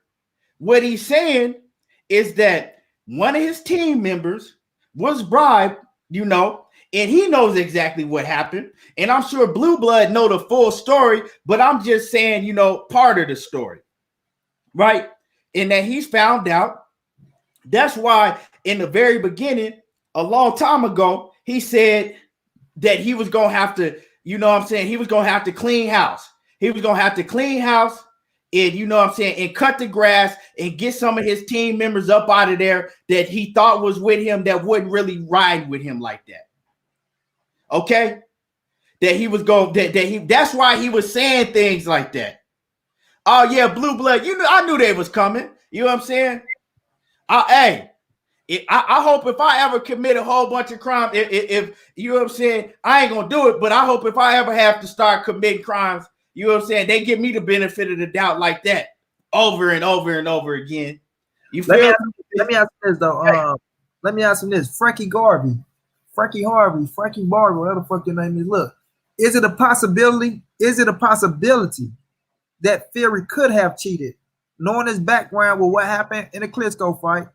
Knowing that his sparring partner came out and showed that he took all the padding out of his gloves and sparring, and they try to keep his mouth shut, and they would go try to give him a fight and say, "Oh, just cover this up." Then not only that, he showed him and Fury trainer going back and forth with receipts of them trying to cover the shit up. And then with the man come out saying Fury was on board meat, which we know for a fact that he was taking steroids and try to cover that shit up. So let me ask you, is it a possibility, Mr. Frank Garvey, that Fury could have cheated? Just answer the question, yes or no. Is it a possibility? Yes or no? Now, yeah, Dayton Henry Jr. says trolls protecting the known documented cheater. Like he's a known cheater. So you said it's not possible? Like, come on. Like, come on now. So anyway, like I said, what good would it do for Deontay Wilder to be saying things like this if he knows he has to get in the ring and fight that man again? If it was all a lie that he was making up, wouldn't he be making himself you know what I'm saying, look like a bigger fool because he got to fight the man again and know that he's going to suffer the same outcome? Fact. So if it's a possibility, it makes sense. If it's a possibility, Frank Gordon, how the fuck you gonna tell my big brother to put the pipe down there? Man, you niggas clowns, bro. Like I said, I'm gonna put the pipe down. He say if go. Oh, your mama going. Put your pipe in my mama. Yeah, you know you're a weak ass nigga. So much you gonna put another nigga pipe in your mama, nigga. Your mama should have slapped and smacked your ass, nigga. You weak. That's why I say mentally weak-minded Negroes. You can ha all you want to, homie, but that ain't no game. That ain't no game. When you talking about you go put a nigga pipe in your mama, you mentally weak, homie. You mentally weak. Dude must be on that powder. He must be on that powder. And then also, right, that Deontay Wilder's, you know what I'm saying, the doctor that he goes to, you know what I'm saying, that I mean, all of these fighters, you know, they go to special doctors that deal with athletes. All right, right, Money. They go to special doctors that deal with athletes. On top of that, it's proven fact that the doctor said that the injuries that Deontay Wilder sustained, it couldn't have been from a fist. It couldn't have been from a bare fist inside of a glove. Facts. So I mean, you got doctors, you have doctors coming out, right? You got you got past sparring partners, you got video footage, you even got a past referee that's reffed a Tyson Fury fight that says that he's the dirtiest fighter that he's ever reffed. You got past fighters that's fought him that said that says he's a cheat. You got all this evidence, and you gonna say it's not possible. Come on now. Like, man, that's what I'm saying. Some of y'all are clowns. Because if all of this, if the tables were turned, right, and this was Deontay Wilder, on the other hand, come on now. The ESPN would be on the story. All of the huge boxing outlets would be on it. Hey, matter of fact, Wilder, he would have already been stripped. Man, they would have had the FBI investigating this shit. The FBI would be investigating this shit if this was Wilder. Facts, bro. Like, oh, that's how you knocking out 40 motherfuckers, 35 people in 35 fights. Because look at his hand is not all the way in the glove. We know he's 219, 220 pounds, knocking out people that's 275 and 265. We knew something was going on over in the UK. Wilder has been caught. This. We know, boy, y'all to blow that shit up like it was, man, quit playing with us, man. Like I said, he's a known cheater. If the man then robbed fucking 10 banks and then he go and somebody else to tell you he robbed the 11th bank, are you gonna say, nah, it ain't no possible way he could rob a bank when he done did it 10 times before? Make that shit make sense. Black Star Sports TV off in the building. He says Fury paid $5,000 to wear a certain glove against some European guy. He says, what was so special about them gloves? Real shit. And then it's crazy. Now, all of a sudden, right? Fury ain't never had no knockout power, right? Okay, let me ask you something, Frank Garvey. Okay, who's the best heavyweight fighter in the world right now? Just answer the question with your retarded ass. Answer the question with your retarded ass. Who is the best heavyweight fighter in the world?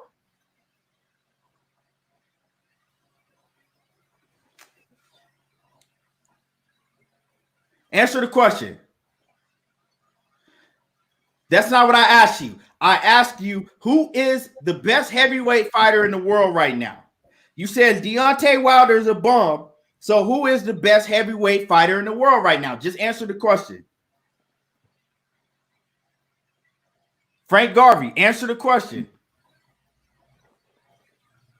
The fuck do you mean who has the belts? Anthony Joshua and Tyson Fury have belts. Tyson Fury got one belt. Anthony Joshua got the rest of them. So who is the best? That's not answering the question. I know you slow. That's why I called you retarded. You can't even answer a simple question. This ain't rocket science. You said Fury by miles, okay? So Deontay Wilder is a bum, right? That's what you said. Deontay Wilder is a bum, but you said Fury is the best heavyweight fighter in the world by miles. And you said Joshua is a bum, right? You said that Wilder's a bum. So Tyson Fury is the best heavyweight fighter in the world because he beat a bum? I don't understand. Make that make sense. How is Tyson Fury the best heavyweight fighter in the world if he beat Deontay Wilder? That's nothing more than a bum. If Deontay Wilder is a bum, how is Tyson Fury any good for beating a bum? And if Deontay Wilder is a bum, why did Tyson Fury lick the canvas twice in one fight against a bum? Make that make sense to me. If Deontay Wilder is a bum and Tyson Fury is the best fighter in the world by miles, why is Tyson Fury getting laid out twice in one fight by a bum? So wouldn't that make Tyson Fury a bum fighter that just beat another bum? If it made sense what you were saying, right? But don't shit you saying make sense. Just like the rest of y'all fucking trolls. Shit that y'all say don't make no sense because you contradict yourself. You eat your own shit. When you speak, shit come out of your mouth that you just fucking eat up. You know what I'm saying? You eating your own shit. How can Tyson Fury be the best fighter in the world if he just fucking beat a bomb and then before that he got knocked down twice by a bomb? Can you please make that shit make sense to me? Now moving along. But so like I said, man, you know, this new information, you know, came out. So and like I said, I don't doubt it happened. I wasn't there. I don't know exactly what happened, and I can't tell you that that he was drugged 100%. You know what I'm saying? I don't know what happened, but at the end of the day, I wouldn't put it past Tyson Fury and his team. He's been known to cheat, right? I mean, they put a towel over the camera in the dressing room. Tell me this, Frank Garza. When Tyson Fury, right? If you go back and look at the post-fight, right? After the fight, they tried to hand Tyson Fury a bottle of water, right? Why did Tyson Fury ask his team, where did the water come from? Right? He asked his own team, no, hold on, no, where did that come from? And when they told him where it came from, Tyson Fury refused to drink the water. Go back and look. Am I making this up too? Why would Tyson Fury refuse to drink water? Right? I mean, if the shoe fit, wear it. All of the proof is right there. Why would Tyson Fury refuse water from his own team and ask where did it come from? Please make that shit make sense to me. Lombros Kulo says, let's not forget the pig farmer. All of the evidence is there, but you steady saying it's not possible. How?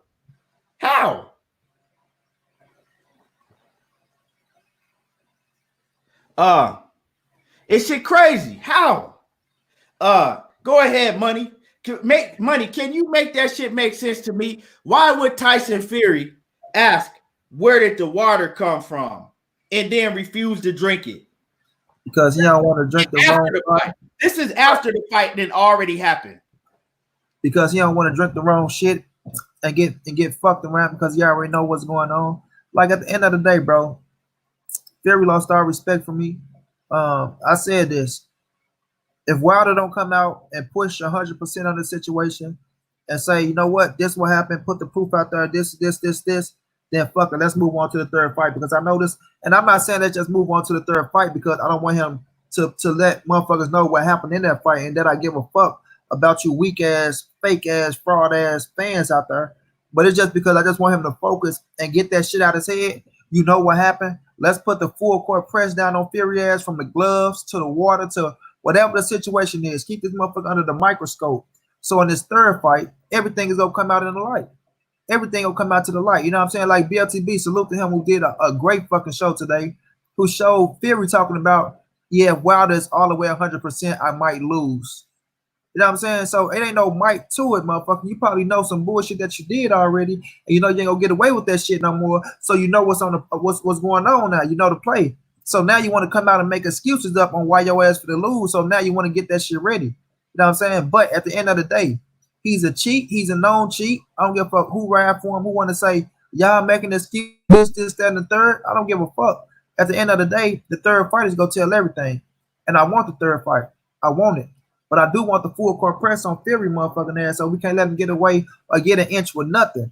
And after Wilder beat his ass and knock his ass the fuck out, that's going to be the end of that saga. You know what I'm saying? But they can't make shit make sense because they don't give a fuck, bro. They don't give a damn what happened to Wilder. Wilder can get cheated. The proof can be in the pudding. Just like that black man got murdered today on camera, the proof can be in the pudding. They won't give a fuck, bro. They won't care because they want to see that man fail. They want to see him drop. They don't give a damn. Now Wilder done. Now look at him. Look at him. I bet you every one of them motherfucking corrupt ass cops, I bet you they walk free. All of them. Real, all of bro. them, they gonna walk free. Yeah, so they're not giving a fuck. It's on camera.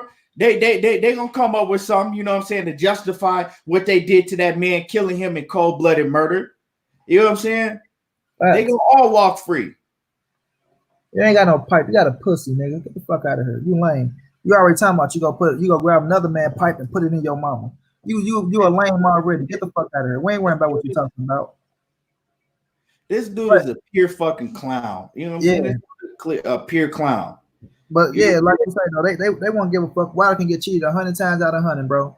As long as they can say 999, look, then that's what they want. Because like I say, once again, it's not that they hate Wilder, they hate the fan base. They hate the fan base. Look at when you listen to these dudes' videos, bro. Look at that. Oh, Wilder fans. Oh, they say this, they say that. So we can't wait to see Wilder take it off. We can't wait to see this or see that. You know what I'm saying? They don't give him credit for him knocking out X amount of motherfuckers in a row. They don't give him credit for the 10 title defenses. You know what I'm saying? But they sit up there and praise a motherfucker who get one win, never defended the title, never. You know what I'm saying? But now he the greatest of all time. He better than Hold on, dog. Nigga, I'm about to get petty right now. Hold on, man. Hold on, real quick. Let me turn the since dude want to be funny, you know what I'm saying? I could be funny. What? This is you, bro. This is you. This you. This old gizzard neck. Hey, this is you. Look like he's snorting nothing but coke. Put the lines down. Hey, this motherfucker, his whole face is parrot. Hey, he motherfucker look like he didn't had a stroke. That nigga look like Marv off of Home Alone. Without the motherfucking. Hey, this you. Since we want to get in the comment and troll, you know what I'm saying? I'm gonna give you some light. We you know what I'm saying? I'm gonna give you your spotlight you want. All right, motherfucker. Hey, you look like you just snorted a whole key of cocaine. Look at his mouth. Look how crooked his mouth is. I want to say, hey, mate. Hey, hold on, mate. That's me, mate. And what's going on, mate? Hey, you know, he looked like his name Dewey. No, mate. He looked like a retarded kid named Dewey. Right. Man, come on now, dog. My name is Cleaver, mate. My mom named me Cleaver. Hey, come on now, bro. Yeah. My mom named me Cleaver. One step from clever. Look at that. I'm not a troll, you clown. You got to be something. Hey. I'm not trolling. Bro, wait, this you though, right? This is you. That's me, mate. I'm proud of myself. Mouth, though. Look at that man's mouth. Why is your mouth hey, mate. Me missus love it, mate. Me missus love it. He was on that good powder. Yeah, mate. Me missus love it, mate. Hey, he on that good powder. Me missus love it, mate. Hey, dude. Hey, my dude, Vinny said he looked like that thief from Home Alone. Hey, that's what I just said, bro. I just said he look like Home Alone, bro. Hey, he do look like him, though. Hey, hold on. Who said that, Vinny? Yeah. Hey, Vinny, I swear to God, replay this shit, bro. I said that boy looked like Marv from Home Alone, dude. Hold on. He said he looked.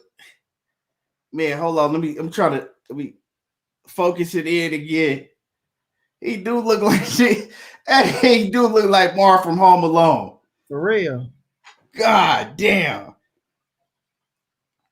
Wow. Hey, me missus hate you Negroes.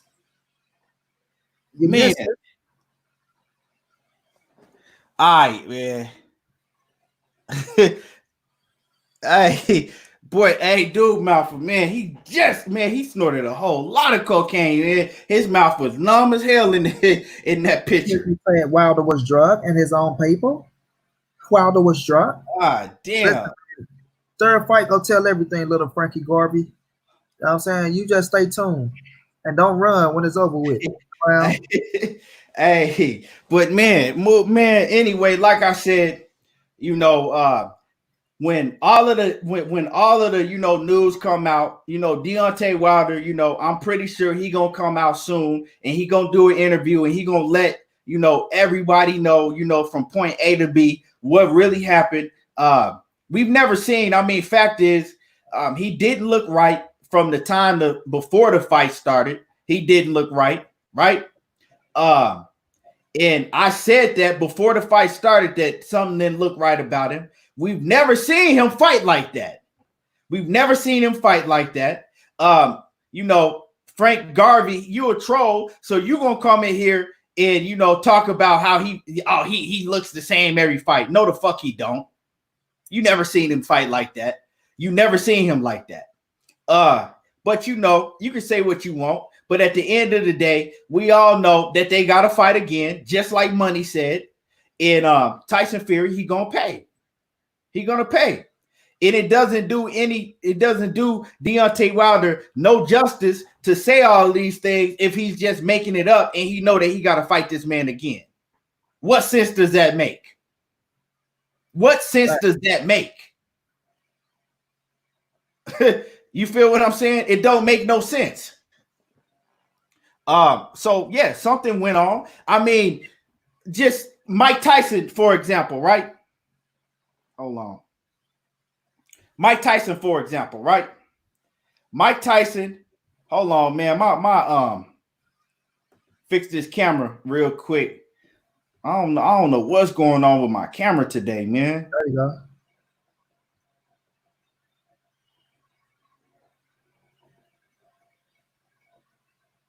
My camera been messing up 100 miles an hour tonight. But Mike Tyson, for example, right? Everybody would have came in here and swore that Mike Tyson never used PEDs, that Mike Tyson never, you know what I'm saying? Mike Tyson was clean. Mike Tyson came out himself and said that he was using drugs, put PEDs and recreational drugs damn near every fight, right? Mike Tyson told a story about how he would have one of his team members carry a fake dick for the piss test after the fight. All facts. So you gonna tell me that for one, Tyson Fury couldn't have had his gloves loaded, and for two, somebody couldn't have put drug Deontay Wilder's water? Hey, Drico Bay said Bobby Brown mouth ass. Hey, Bobby Brown mouth looking ass. You know y'all getting bored. Hey. So I mean, come on now. It's just too much of evidence and too much of past cheating evidence that Tyson Fury has done. Why? And then I'm like, why did his trainer retire immediately after the Tyson Fury Deontay Wilder's fight? What, right? Why did Tyson Fury trainer, right, retire after the fight? After having the biggest win of his whole training career, and you want to retire? Sugar Hill. Why did Sugar Hill retire after that? After the biggest fight, knowing he got another big ass fight of your whole training career, and all of a sudden you wanna retire? I know why. So if these allegations, because you knew what was going on. Now, when these allegations come up, you don't want to have nothing to do with it. You retired. You don't have to be interviewed about it because you retired. You ain't got to talk about it. You ain't got to train him again because you retired. Thanks. Come on, man. Make that shit make sense. Now, yeah, Jack T, they did do dirty. Vinny says, I heard him say he only smoked weed 2 times in a match. Like I said, he did another interview and he said he was. Hold on, Key. Who only smoked weed? Who are you talking about? Tyson. He said weed. He said weed, but he said he was high on some type of drug or PED, right? He said he was even high off cocaine before in a match, right?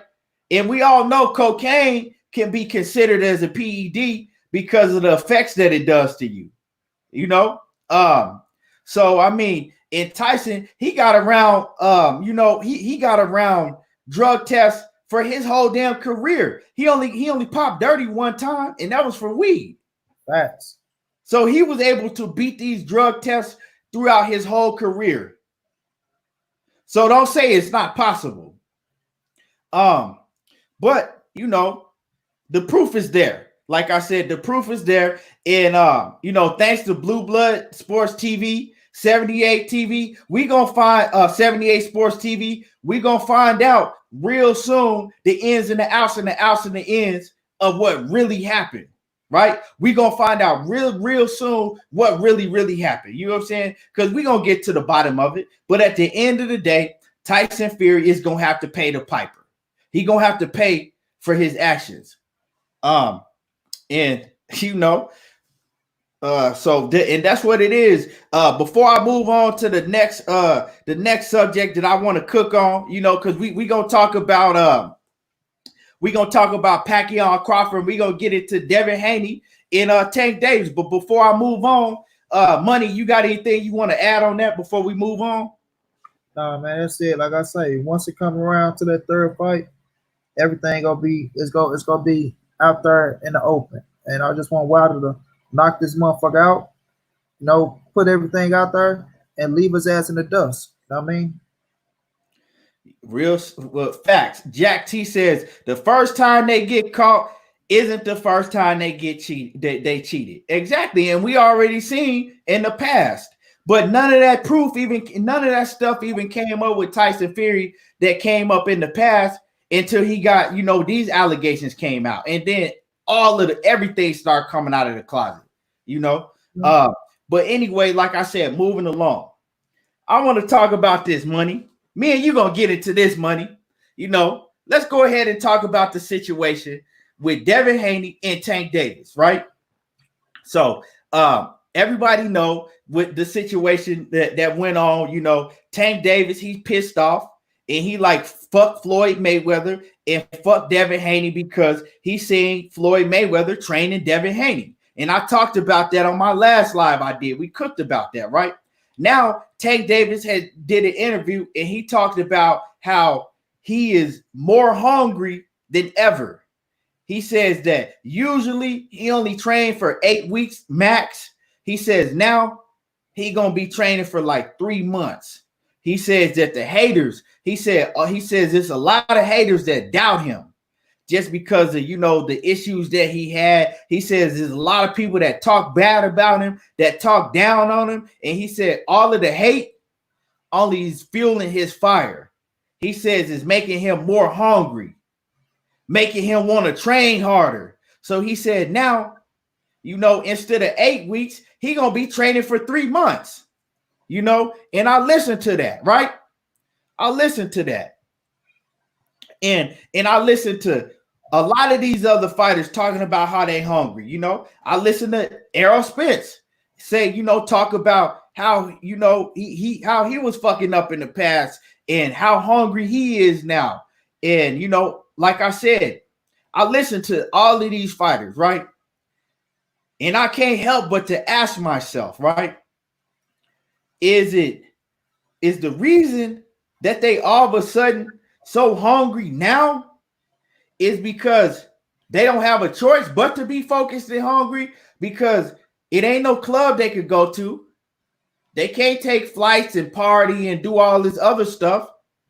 They don't have no other, they don't got nothing else to do but lay around and at the crib and be lazy like Danny Garcia doing. By the, you know, if you look at how much weight DSG didn't gain, you know, we can look at him and tell he ain't training. So you either could lay around and be lazy, or you could train and get in tip-top condition because you ain't got nothing else to do but do that and be around family. Is it because of the you know, the quarantine and the COVID-19, or have these dudes really, you know, Tank Davis. So let's talk about Tank Davis. So has, you know, Tank Davis really, you know, seen the light and, you know, got to see all the hate that's going on, read everything that everybody's saying about him, and really, you know, he's really focused. And this is something that, you know, he's gonna make a life change, not just because he can't do nothing else right now, but because, you know, he's had a whole change of heart. He gonna change his whole life around. And, you know, he's focused, and this is the the temperament and the mental that we gonna get from now on from Tank Davis and all these other fighters that wasn't focused and training like that before, right? So what is it? Do you believe that he's really, locked in and focused and really changed? Or do you think it's just because, he really ain't got no other choice now? Before I get into it, what you got to say about that, Money? I'm gonna say shit. We won't really know until boxing kick back off. You know what I'm saying? Like you say, it could be a mixture of that to where you really ain't got shit to do. But then again, at the same time, if we want these dudes to get their head on straight, and we saying, oh, we want this fighter to get more focus, or we want this fighter to get more focus, and then they come out and saying, you know what, I'm getting more focus, I'm doing this, I'm doing that. It's up to you if you'll get in the benefit of the doubt or not. People can say, look at it, oh, they said this before, they said that before. It's all about what different perspective you coming from. Like, for instance, Tank. People go look at Tank and say, oh, well, Tank only saying that shit because he see Floyd and Devin Haney doing this and doing that. So now he want to come out and say this and say that. Well, guess what? Maybe that was the motivation he needed to make him get his shit on 100% to say, you know what? If y'all count me out, I'm gonna make you motherfuckers count me in. You know what I'm saying? But even with that situation with Devin and Floyd, I always said this. Floyd is not Devin Haney trainer. That's what people like. That's the only thing I hate about this whole situation. You know what I'm saying? I hate that Tank is quick to react. I want Tank to just calm down on the reaction so damn much. But giving somebody pointers is not training somebody, bro. You know what I'm saying? It's not like when Devin Haney fit to go fight somebody, Floyd gonna be the motherfucker in the corner. Somebody, look, Devin, do this, do this. No. That ain't what that is, bro. It's giving somebody pointers. And Floyd been knowing this kid since he was a fucking kid. He been knowing him since he was a kid. So I did a live on this where I said, Tank, you in a great fucking position, bro. Know what I'm saying? It doesn't matter if Floyd working with Devin Haney or not. You still ahead of Devin Haney. You are, bro. You about to fight on pay-per-view. You about to make millions of dollars. What Floyd doing with Devin Haney shouldn't bother you, bro. That shouldn't bother you. You know what I mean? If anything, you should have been in the gym getting pointers as well, in my opinion. But when you say you about to have training camp in Vegas, but now that shit dead, that just showed me you and Floyd just on the cool level. You know what I'm saying? Y'all had to be on an okay level for you to say training camp's gonna be in Vegas, but now it's dead now. But I say this all the time, bro. Whenever Floyd pick up the phone and talk to these dudes, look how many times AB said this, that, and that about Floyd Mayweather. And then that's, Floyd pick up the phone and answer. So when Tank say, yeah, he the ops and I could fight him and do this, I don't take none of that shit to heart. You know what I'm saying? I don't take none of the heart. And I ain't gonna be the type to speak out on that shit to where I want to see them break apart, because Devin and Floyd is a match made for each other. Look what, not Devin, Tank and Floyd. Look what Floyd doing for Tank, regardless of what Tank want to say, bro. Floyd face core help Tank become a star. And Tank going into that ring, knocking motherfuckers out, doing what he doing, help grow him as well. But Tank and Floyd is a match made for each other, bro. Now, with Floyd doing that shit with Devin, who knows what little situation they dealing with. But just because Floyd giving Devin tips and pointers don't mean that if Devin and Tank was to fight, Devin is gonna beat Gervonta Davis. You know what I'm saying? Like I say, we don't know the bigger scheme behind nothing. Floyd working out with Devin. Dude, that's guess what? Floyd and Tank get right back cool with each other. Guess what Floyd can say? You know what, Tank? He like to do this, Tank. He go do this, Tank. I work with him, Tank. He did this. We don't know. So at the end of the day, I ain't gonna read too far into the shit, because I already know what people looking for in that situation. I already know what they're looking for in that situation. Now, I will say this. If it is really a thing, if it is really something with Tank and Floyd and y'all not liking each other, y'all not on the same page, then Tank need to find a way to get from up on the Mayweather promotion. Do what Floyd did with Bob Byrne. Buy yourself out your contract, bet on yourself, go fuck with Al, and then see where you end up in a situation. You know what I'm saying? If it's really something, But at the end of the day, I really can't see Floyd give it, because I really do think Floyd got respect for Gervonta Davis. He liked the kid. Like, Floyd been through all this shit that they think they doing, everything that they doing, or got the little money, this, that, and the third. Regardless of what people want to say, or Floyd mad at Tank for taking his girl, Floyd mad at Tank for messing with his daughter, like all this shit that people saying, I don't really know the facts behind that shit. So I can't really speak on that. I'm just speaking on what I see that can happen with both of them motherfuckers. And I always say this to Tank, it's best to have your fucking promoter to work for you and not against you. You know what I'm saying? Especially when you're on a contract with them. So I look at the whole situation, man, as it's a phone call away from a misunderstanding. They need to get that shit together. But if that's what it takes for Tank to get back on this shit and say, you know what, y'all count me out, I'm gonna make y'all count me in. All we can do is take him for his word, Keon, until the boxing game kick back off, and we can say, damn, look at Gervonta, that boy wasn't playing, that motherfucker really getting the work in. Or man, Tank ass doing the same shit. He barely just made weight. He got the W. This, that, and the third. So we really don't be able to really gauge that shit until boxing kick back off. But I want Tank and Floyd to mandate their relationship, get the bullshit out the way, man, and go make this motherfucking money, because there's a lot of money out there to be made, and there's a lot of history to be made. Even if it come down to you and motherfucking Devin Haney getting in the ring facing each other. You know what I'm saying? So at the end of the day, play chess and not checkers, man. The way I feel about it is, basically the proof is in what it's kind of like. I talked about this before, and a lot of what I said, was spot on, because Mayweather, he came out and he said, look, you know what I'm saying? Basically, like, you could learn a lot from Devin Haney. You know what I'm saying? His work ethic, like, basically Mayweather like how Devin Haney move. He like how Devin Haney's focused. He like how Devin Haney's work ethic. You know what I'm saying? He love all of that. You feel me? He liked that shit. He just, I think he admired Devin Haney because he see a lot of Devin Haney in himself when it comes to his work ethic, when it comes to his focus inside the ring, outside of the ring, Floyd been doing that about Devin though. Yeah, and he's always wanted Devin Haney, and I think he wants Devin Haney even more. And so, like I said before, I don't know if you've seen what I said before.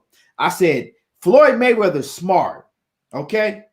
Floyd Mayweather, he don't believe fully in Tank like that. He think Tank is gonna fall off somewhere sooner or later, right? And when Tank fall off, he believes that he knows when Tank fall off, when Tank take a L, right? He knows that Tank's star power is going to start dwindling down, right? So Floyd is like this. I'm going to pull the ace out of my back pocket. By that time, I'm going to be the sign Devin Haney, because we know that he want to sign Devin Haney. Devin Haney ain't going to be with DAZN forever. He probably ain't going to be with DAZN for too much longer at all, because DAZN going downhill at a fast pace. DAZN is going downhill at a fast pace, and that's a whole nother conversation in itself. DAZN got a whole lot of problems. You see Draco comment? Nah, what he said? Oh, yeah. He said, I'm proud of you. Oh, yeah. Man, I ain't never disliked Tank. You know what I'm saying? I don't like Tank not fighting nobody. You know what I'm saying? But I ain't never disliked Tank. But I just keep it 100 when it comes to Tank. Some people will take that as I don't like Tank, I'm hating on Tank, but it is what it is. But at the end of the day, like I said, it all comes down to is Floyd don't believe in Tank all the way, because I think that Floyd thinks that when Tank really step up and fight some of these other killers, Tank is going to take an L. And Floyd is focusing on his next big signee. Floyd ain't stupid. He's spending all the time in the world that he can with Devin Haney, because for one, he know Devin Haney gonna look up to him, because Devin Haney grew up around the Mayweathers, right? He know he could, he know he has a big influence on Devin Haney, right? I'm pretty sure that Devin Haney and Bill Haney trust Floyd Mayweather, because they've been knowing the man forever, right? And so Floyd Mayweather, like, look, Devin Haney, he becoming a star in his own.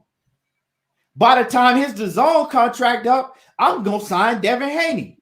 I'm gonna put it in what better way to do it if I'm spending all of this time with him, putting in work with him. You don't think that they talk about them signing? You think they just in the gym just working? They don't talk about the business side of boxing?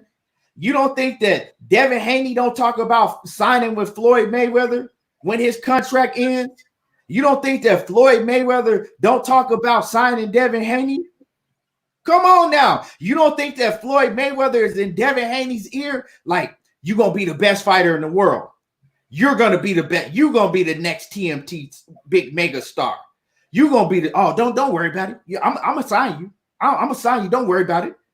Yeah. And I just signed, Devin, the Dream Haney, the best fighter.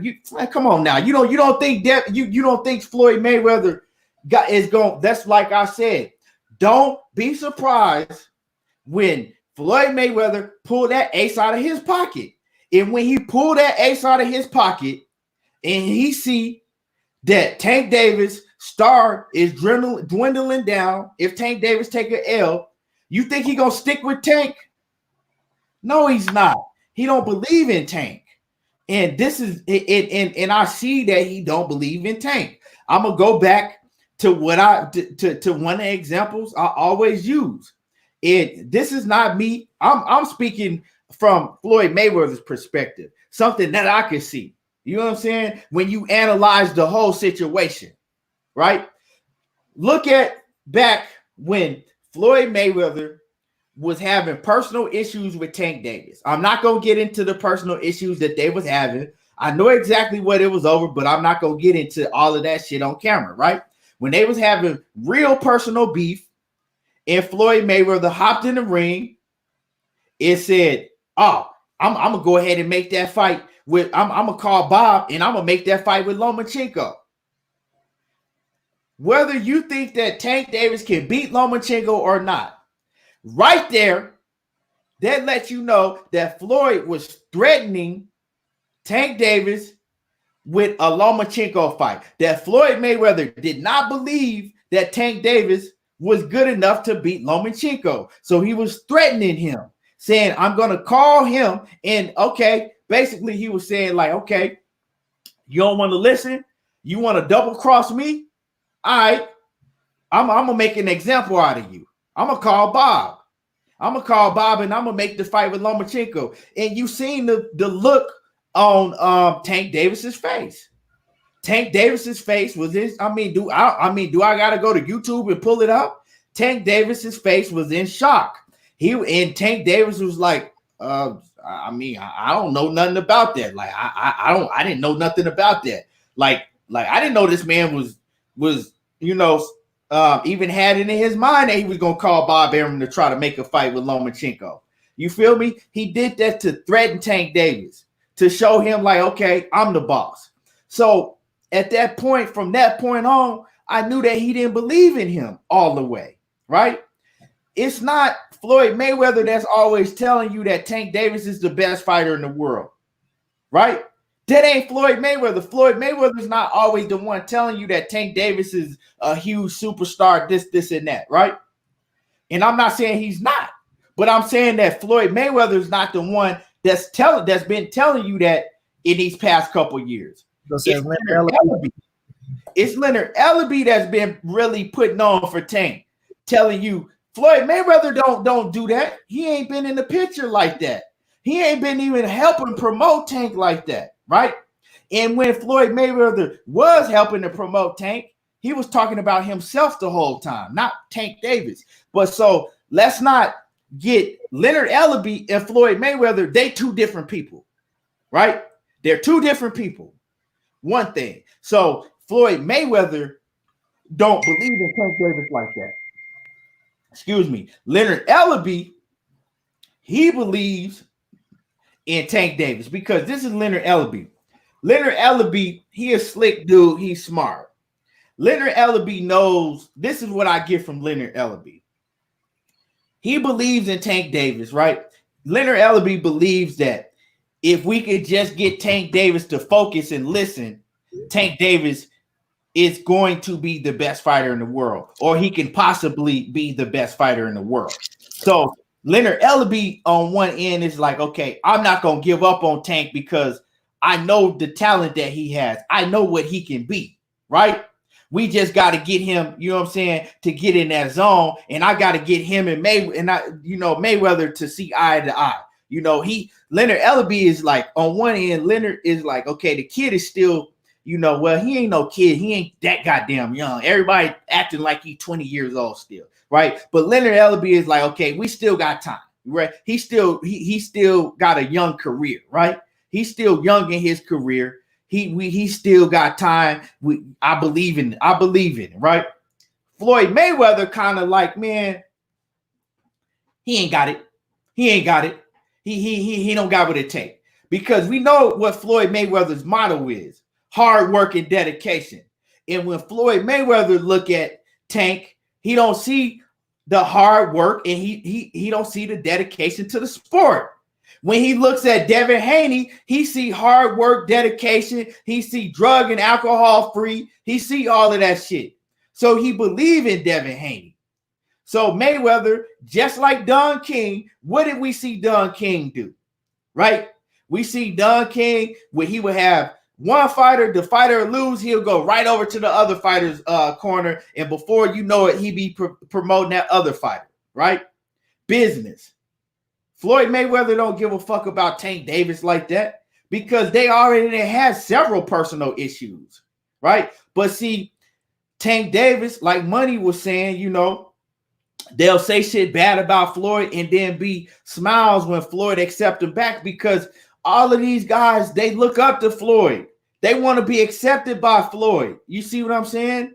No matter what they say, even if they beef with him, if Floyd open him up, if Floyd, tell him to come back with open arms, don't worry about it. I know you didn't mean what you said. He's going to be happy because these dudes look up to Floyd. Just like Money said, just like AB was always getting into it with Floyd, but every time Floyd let him back in, AB had the hugest smile on his face because they look up to Floyd. But Floyd, you know what I'm saying? He don't give a fuck about that shit when it comes down to it. You know what I'm saying? Floyd about his money.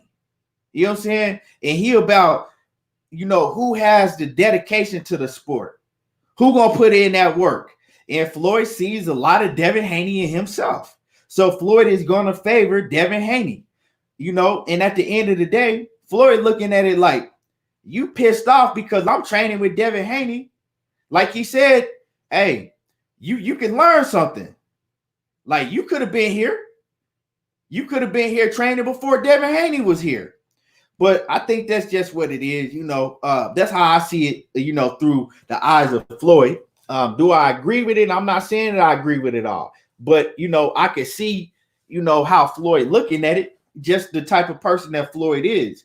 And another thing I want to say, moving on, is Devin Haney is like basically Devin Haney like mind your own fucking business.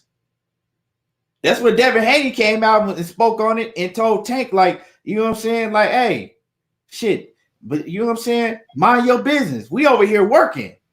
Do you? Don't worry about what I'm doing over here. So how you feel about that, Money? Kind of fell away, like, Devin, like, Tank is my guy, though. But it's like, if you working, bro. If you say you're training with your trainer, you're training with your trainer. You got Leo Santa Cruz in the mix. You know what I'm saying? That's what you should be focusing on. Leo Santa Cruz. Not Devin Haney and Floyd. You know what I mean? Now, credit, like I tell people, I know what people looking for out of that shit. They want to see the whole drama show and shit. Some people want to see Tank and Floyd break up. Some people want to see that shit. But like I was saying, Devin, not Devin, Tank. You can't be too quick to keep reacting on certain shit, bro. You can't. Like, that's one thing that I can't agree with. Like, you're saying, oh, Floyd doing this, Floyd doing that. Like I say, bro, pointers and tips is not being somebody's trainer. And like I said, we see Floyd working with Devin. We see him working with my little St. Louis boy, Darren Cunningham. We see him working with Rolly. So if you coming through the Mayweather gym and Floyd got some type of liking for you, he's going to get you in the ring work with, especially with him trying to make himself out to be somewhat of a trainer. You know what I'm saying? Somewhat of a trainer. So he gonna get pointers and tips regardless. And Floyd been giving pointers and tips to Tank, AB, Devin. Like, this ain't nothing new. That's why I'm not blown away with this shit. Like, people making it out of something that is really not. I'm not blown away by this shit because Floyd been giving pointers and tips to these dudes. And we all know Floyd. Floyd not gonna stop. He gonna do whatever the fuck Floyd want to do. You know what I'm saying? So at the end of the day, bro, like I say, Tank, you in a fucking position. You know what I'm saying? Above Devin Haney, above Shakur. You in front right now. Like I say, you got a fucking pay-per-view fight coming up that they trying to make happen. That's what you should be focusing on, bro. That's what you should be focusing on. Your life is straight. Your career is going good. Can't focus on the next man career, bro. You can't focus on the next man career and can't get caught up in this boxing game. Like I say, the boxing game ain't forever. As quick as it's here, as quick as it's gonna go. You know what I'm saying? And you look up, it's gonna be up and coming stars that's coming up. And like Floyd always said, bro, and I respect Floyd for that shit, like I said about HBO. Once the game do with your ass, it's gonna kick your ass on out. If you're not leaving on your own terms, it's gonna be on to the next star. You know what I'm saying? And it ain't the fans' fault that they go switch over because we fans of the sport. So the sport is all about what have you done for me lately. You know what I'm saying? And we know the hottest shit that's coming up. And that's what we're gonna be rocking with, bro. You know what I'm saying? So I just want Tank Man to stay on this shit. He is a star in the game. You could be a superstar in the game, like Leonard be saying, but you gotta have your mind on right, man. You gotta have your mind on right. And like I say, if that's what it takes for you to see Floyd and Devin to get back on, to give pointers and train like that, for you to come all the way around and say, I'm taking this shit forward because I feel like a motherfucker count me out, then do what you got to do, champ. But I'm going to say it again. It's always best to have your promoter to work for you and not against you, bro. So, but like I'm saying, like, I mean, yeah, and I feel, and Tank, he made this a big, because if Tank had never said nothing, we wouldn't have been talking about like, oh, wow, why is Floyd working with Devin Haney? Because Floyd, everybody know Devin Haney been around them his whole career. It wouldn't have never been no story. Tank made it a story. You feel me? Tank made it a story by making it an issue. Why wouldn't you out there working? Didn't nobody, you know what I'm saying? You could have been out there working. Why are you mad? Because they working together. And Floyd, it's like this. You know, this is how a trainer, and Floyd ain't no trainer, but you know what I'm saying? This is how they think. They're going to work with people that show the effort, that show that they hungry and they want it. That's why he's working with Darren Cunningham and Rolly Ramirez and Devin Haney. And Devin Haney. You know what I'm saying? You think he would be working with them if he didn't see that they was, you know, hungry and focused and dedicated? You think he'd be wasting his time? No. And that's why I said, you know, that's another thing. He's looking at Tank and he like, man, you got all this talent, but that don't mean shit to me. What does that mean? You got to look at Floyd different than a lot of, you know, than you would look at somebody else, right? What he's accomplished in his career, Tank ain't no fucking started him. He looking at Tank like, okay. You see what I'm saying? Like, and that's some real shit. We talking about all Tank, but he ain't a star. When Mayweather look at him, he like, okay, you gonna come in here and work or not? So I mean, it's a lot more to it than that. You know, he not gonna tell Devin Haney, I'm not Floyd gonna. Know what it takes. You know what it takes to be a top. Yeah, Floyd know what it takes to be a pay-per-view attraction in the game. That's one thing we can't deny. Exactly. And Floyd is not gonna not work with somebody just because of Tank Davis. But you know, I think that if Tank Davis was 100% focused, and you know, like Floyd looking at Tank, he like, because I mean, we haven't even talked about all of the issues that Floyd and Tank have had. They've butted heads since, you know what I'm saying, since he's first had Tank. They've been butting heads. You know what I'm saying? We know a lot of it, but we probably don't even know half of the shit, that issues that they've had that don't nobody know about, you know, but people close to them. They ain't never got along, like they have never been close like that. They haven't. So, you know what I'm saying? You think he gonna go out of his way not to train somebody just because of Tank? He probably, you know, Floyd was embarrassed when Tank missed weight on the undercard of Conor McGregor and himself. And I say this, Keon, Floyd was embarrassed about that shit because he had, you remember, Money, He had really, really hyped up Tank Davis. He had made Tank Davis the main attraction under him, and he had spoke very highly and put up, and hyped up Tank Davis to all of the UFC fans, to all of the boxing fans that didn't even to all of the big boxing fans, and to all the fans that don't even watch boxing. He did all that to hype Tank Davis up, and Tank missed weight and had to lose his belt on the scales. And Floyd was very pissed off about that shit. And he talked about how he was embarrassed about that shit. And I say this, Keon, Floyd been knowing motherfucking Devin way longer than Tank. Yes. Since he was a kid. Yeah. So he watched the whole growth from that kid, and he know what superstardom look like. So instead of Tank getting in his feelings about the shit, this is how I feel, Money. You know what I'm saying? Y'all could agree or disagree with me. Instead of Tank getting in his feelings, Tank should have shut the fuck up, went out there and showed Mayweather, nah, okay, I'm going to outwork this kid. I'm going to show you who better. I'm going to show you I'm better than him. I'm going to show you that I'm focused. I'm ready to train. I'm going to come out here and I'm going to show you I'm better than him. Well, I mean, boxing is a fucking competition sport, right? Mm-hmm. So what's wrong with y'all competing? That's why Money, you get me and you go at it when I say things about Tank, but Tank does a lot of suspect shit to me that makes me think that he's not focused and that he, Listen, I go at about certain things. Certain things. But in this situation, what this let me see is that Tank don't believe in himself. All the way. You know why? Because why would you get pissed off and say, fuck that, I'm not even going out there to train no more? Why are you training him?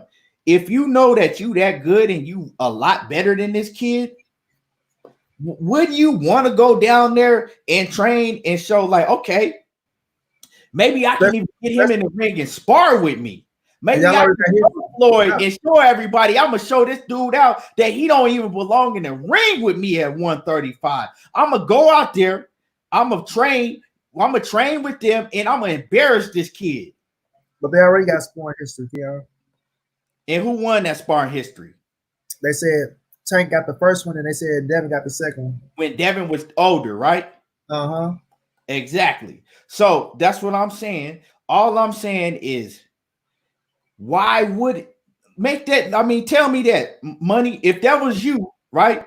Okay. If that was say if I'm Devin Haney, right, and you Tank, right? That's you, right?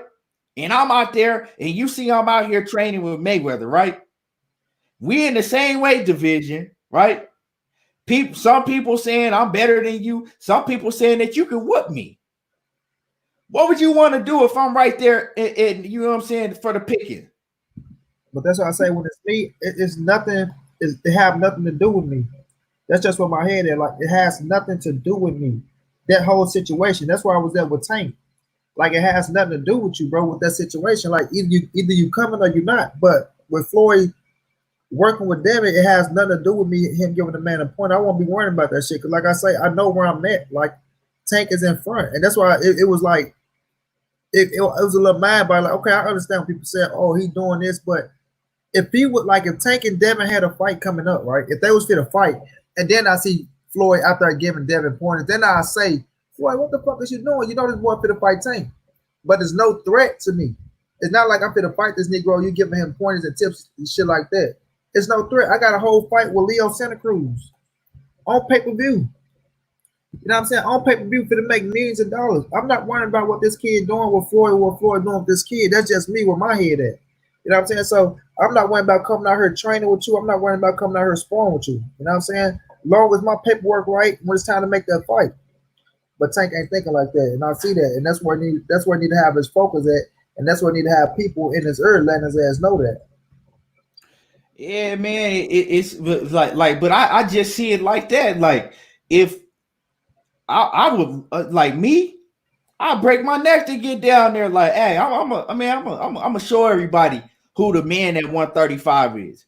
You know what I'm saying? I'm gonna go out there and I'm gonna show Floyd I'm better than him. I'm gonna show I'm gonna train harder than him. I'm more of a dog than him. I tell you like this, EJ would have did it.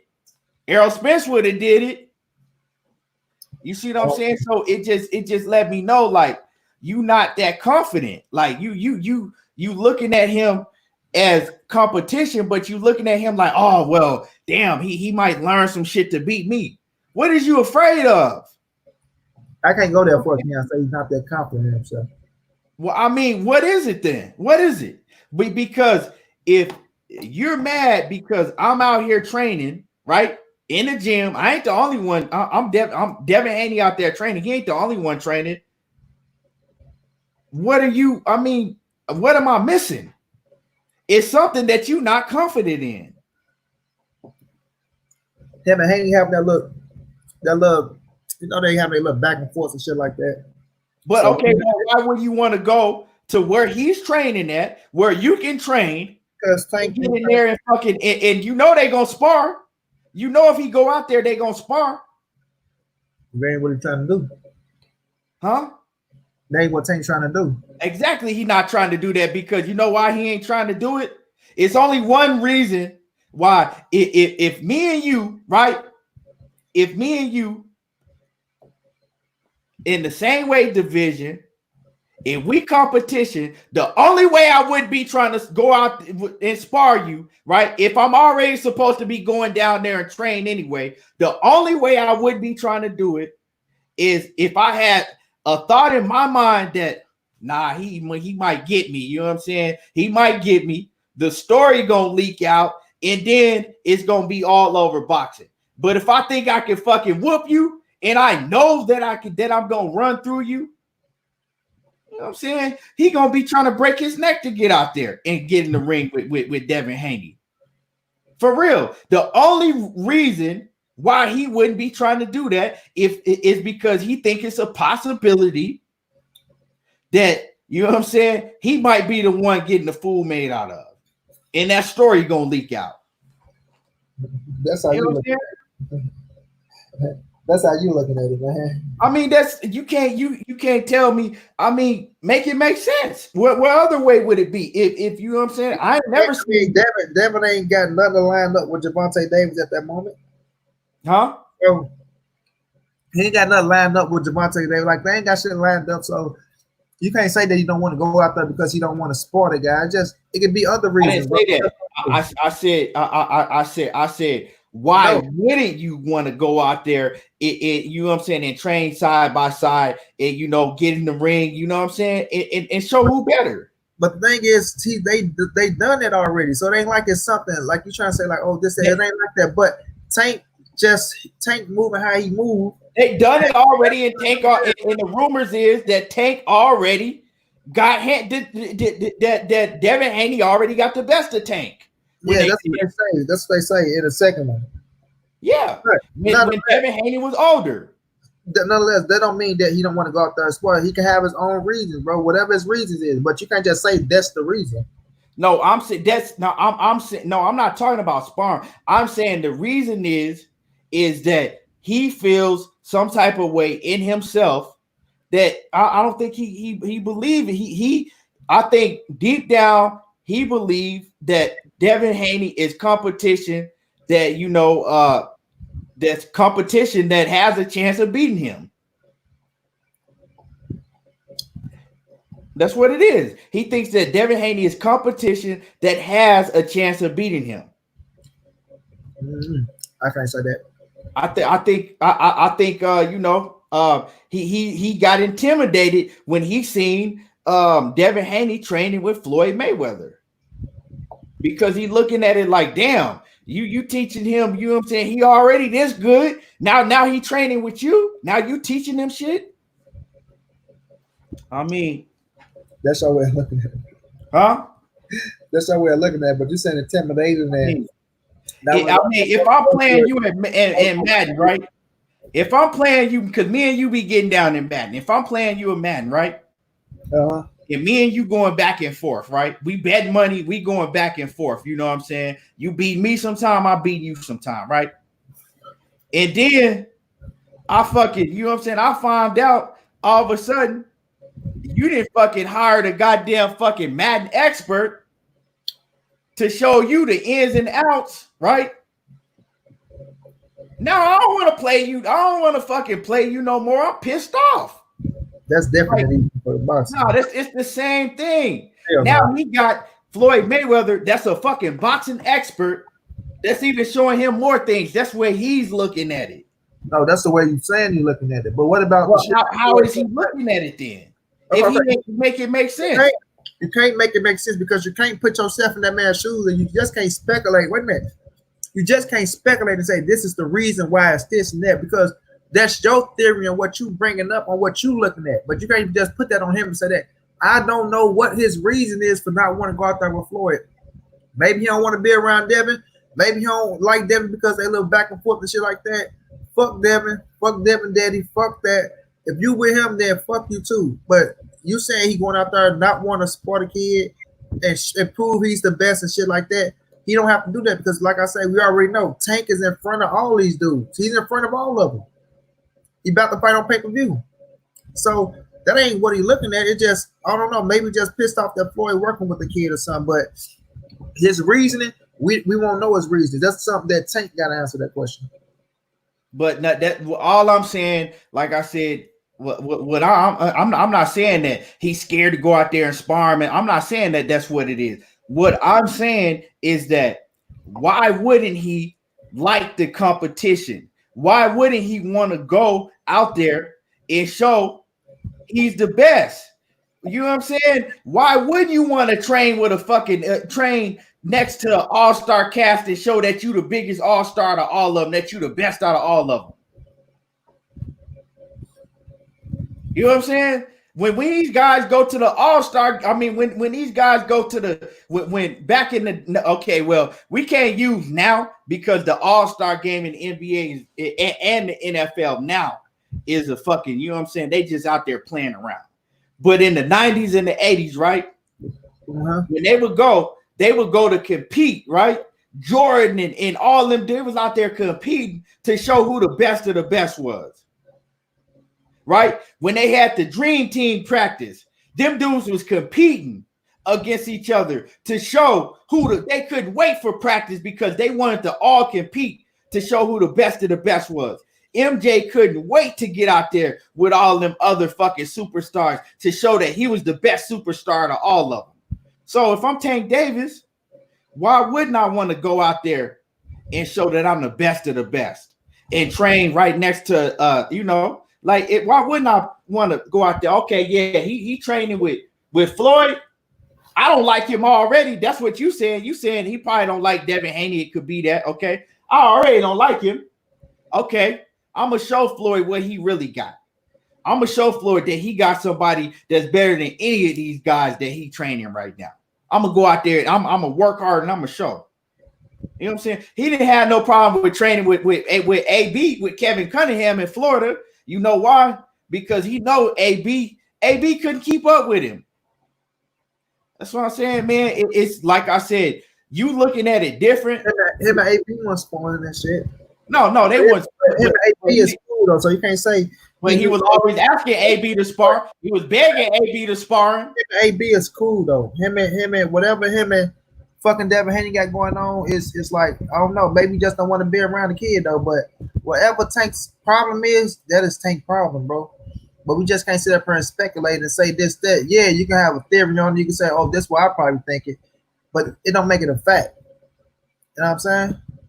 I mean, I just look at it different because in that situation, the way that I think, you know what I'm saying, it's competition. I'm competitive. So if I see motherfuckers saying that this dude is better than me, right? And I know I'm better than him, I want to go out there. I'm like, okay, cool. He training, like for real. Yeah, I would love nothing more to fucking train. You know what I'm saying? And show and embarrass this dude. Show him up. That's just me. But one thing we know, it's gonna be competitive. There ain't gonna be no embarrassment going on. That's what we do know. No, I said if I'm Tank, I would in my mind, I'm saying I want to go out there. I'm not saying that it would be an embarrassment going on. That's No, I you know put what my you're word. I'm saying that if I'm Tank Davis, my mind frame would be I want to go out there and I want to embarrass everybody in there and show that I'm the best.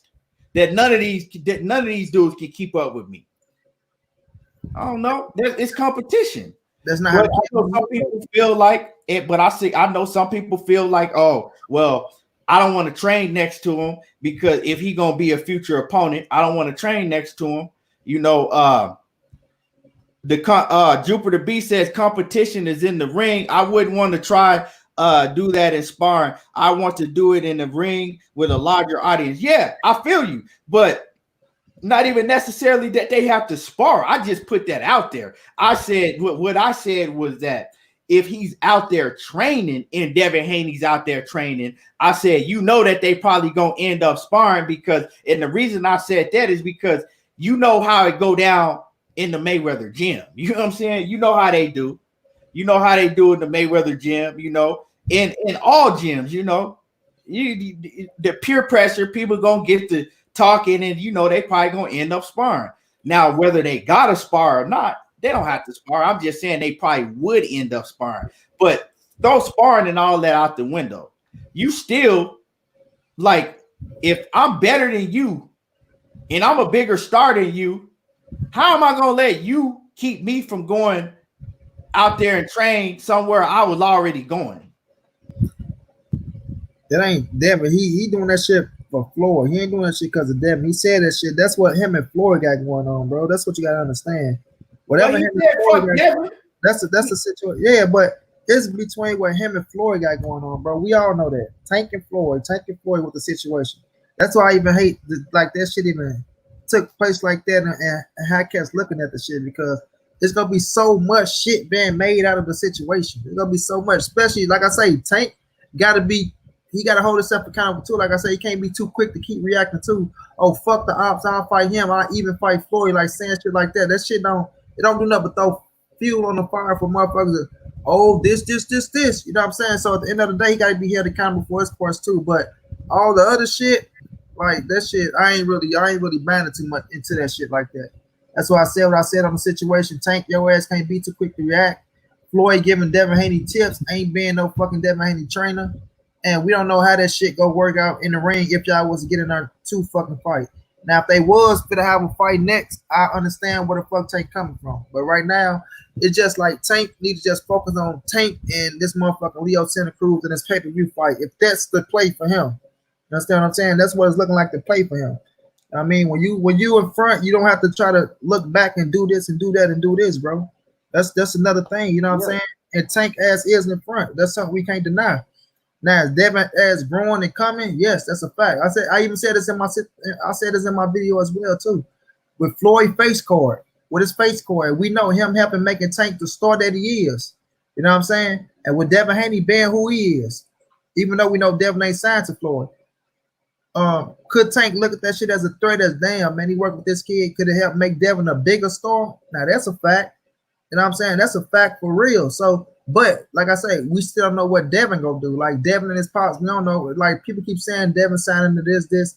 I don't think Devin is gonna sign to Mayweather promotion, especially with what he just did with Eddie Hearn as well, with a partnership. Would he have a partnership with Floyd? I can see that. But with Devin having his own promotion company, having a fight up under his shit, doing what he's doing, the kid learned the business and he learned the shit well. So pointers and tips to me ain't a bad thing. And that's why I fought Gervonta Davis as that on that part to where don't get pissed off at this situation. Do what you gotta do, you know what I'm saying? And show it. Point blank period. But all the other shit with him going out there to prove that he this, that, and that, I ain't like that's on Tank, whatever situation you want to be. But you got your team who you training with, so you shouldn't be worrying about what Devin doing. Exactly. That's what I'm saying. You shouldn't even like. I see. You shouldn't even worry about that shit. Like you should be focused on like you got a trainer. You got your whole team. You don't even like Floyd was trying to get him to train out there with him. You know, for years. Multiple times. He wanted to stay in Baltimore and train with his people. So I don't see what the issue is now. I don't see, you know what I'm saying? It just showed jealousy to me in some type of way. You know what I'm saying? It kind of showed jealousy to me. But you know, Jupiter B says Tank would also feed into it by going to the gym. He said Tank would feed into it by going to the gym. He says he should do his thing in ATL and stay focused. He's the biggest star. No sense of trying to prove yourself again and against the up and comer. See, this is the thing, Jupiter B. Yeah, Definitely no up and comer. Definitely world champion. I can change that man. This is the star, right. He's a star as far as numbers, right? But at the end of the day, right? He knows, just like everybody else knows in the back of their head, he ain't fought no better competition really than Devin Haney. That's so you know what I'm saying? Huh? That's a lie. Same competition. That's not a lie. That ain't a lie. Been better than Devin Haney. Well, I mean, he fought Pedraza, but I'm saying, besides Pedraza, he ain't really fought no better competition than Devin Haney. You can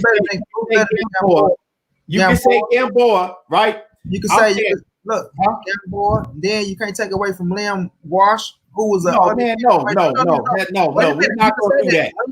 That's not what we gonna do. Nobody knows nothing about no Liam. You can't say what we not gonna do, but when you look at Devin Haney's resume, who you gonna put against Liam Walsh on Devin Haney's resume? No, dog. No. Then y'all take away a Jesus. That's not what we gonna do. We Liam Walsh. So you're not see. That's what I mean. You can't discredit this man's shit. No.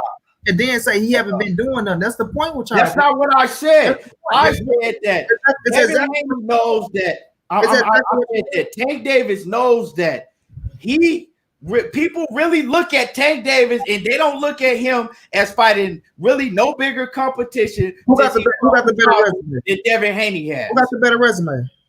Straight up. Who got the better resume? You know what I'm saying? Ain't nobody looking at Tank Davis and saying, "Oh, Tank Davis got he did fucking killers." Who got the better resume, Keon? Who has the better resume? The better resume? Gervonta or Devin? I mean, like I said, if you want to, he got the better resume by one or two fighters. One or two fighters. But like I said, nobody is looking at Tank Davis and saying, resume, bro. Nobody is looking at Tank Davis and saying, "Oh yeah, Tank did." There you go. He got a resume. Nobody's saying that. Twist the assumption how you want it, but when nobody is saying that Tank has a resume. Who has the better resume? Even though he is a bigger star, he is a bigger star than Devin Haney. He's a bigger star than Devin Haney, right? But a lot of people are putting Devin Haney above Tank Davis because a lot of people saying that they think that Tank Davis will get beat by Devin Haney because they ain't really seen Tank Davis in the ring with no competition. Devin, but how can they prove it? The reason people are saying that is because people haven't seen Tank Davis really in the ring with no competition ever since he fought Pedraza. So when I ask you who got the better resume, What'd you say? I just told you who had the better resume by one fight. I mean, if you want to go way back to 2016, all you gotta say is Tank or Devin. That's if you want to go way back to 2016 or 17, it doesn't matter. Nobody. It doesn't matter when he fought him. The question is who has the resume, bro? Because you got a whole 3-year span, you ain't fought nobody. Like I say, straight up. And I mean, stop trying to act like him beating it ain't stop trying to act like that. Stop trying to act like him beating. Stop trying to act like him beating Gamboa on one ankle. Shit, don't twist it. Don't cut. Don't say you can't. Don't say that him beating Gamboa on one ankle. It ain't impressive. Gamboa was impressive. It ain't impressive, dog. That ain't gonna cut it. You talking about the resume? You talking about the resume, right? You saying, oh, it ain't like Tank beat this person. But at the end of the day, when we ask you who has the better resume, you can't go into well, maybe about one or two. It doesn't matter if it's about. Barely do. It doesn't matter. But when we ask who got the better resume, you want to say Gervonta Davis. right? But he barely has a better resume. And you're talking about a man that's 21 years old to a guy that's going to be 26. He's supposed to have the better resume. Matter, bro. You think he's supposed to already been fought top level guys already, but they've been holding him back. Y'all want to switch it to fit y'all narrative, so however y'all want to put it, but you can't do that shit. The facts are the facts at the end of the day. You understand what I'm saying? It ain't no, oh, he got the better resume, but he did not. That don't mean shit. He's the bigger star. He got the better resume. He finna go on pay-per-view for the first time. We don't know what it's gonna look like. You understand? And just because a motherfucker think that Devin Haney is gonna beat Gervonta because of that, whatever their notions is, I can't argue with it. Oh, I feel like they'll beat him because it is this, that. It's all right. As long as it's in the boxing terms. You know what I'm saying? It's just like you can't get pissed off at a motherfucker that's saying we think Gervonta go beat Devin Haney. Can't get pissed off, but you can't say who's going to be who until they get into the ring. Now that's a fact. Now, like I said, now back to my original point that I said, yeah, he is a bigger star. I said, but he hears people talking about that he haven't still fought nobody. Okay. Are you trying to switch up what I said? What I said is that he hear people saying that shit, that he ain't fought nobody. Right? So you don't think he feels some type of way about that shit? Yeah, some type of way about what? I don't think he feels some type of way about nothing. He in front. No, people not. What you talking about? He said it in his last interview. He said that he don't think that he gets credit, and he sees people talking about that he ain't fought nobody. He says, and all of that just puts fuel to his fire. Okay, he says all of that shit is making him more hungry.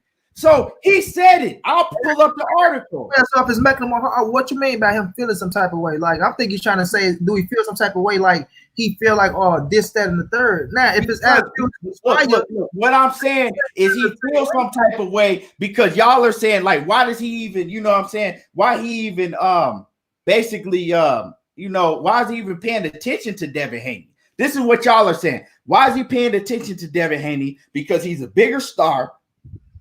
He got the better resume.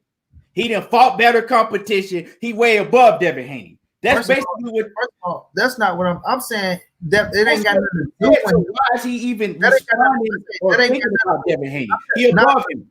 Not because of the reason you're saying. Not because of the reason. I said my thing is Devin Haney ain't had nothing to do with him. He got Leo Santa Cruz to worry about. If you're not fit to fight Devin Haney next, you shouldn't be worrying about Devin Haney training with Floyd Mayweather. It was never the point of him being a bigger star, him being a bigger resume. My thing is he is in front. You are in front. You are the bigger star.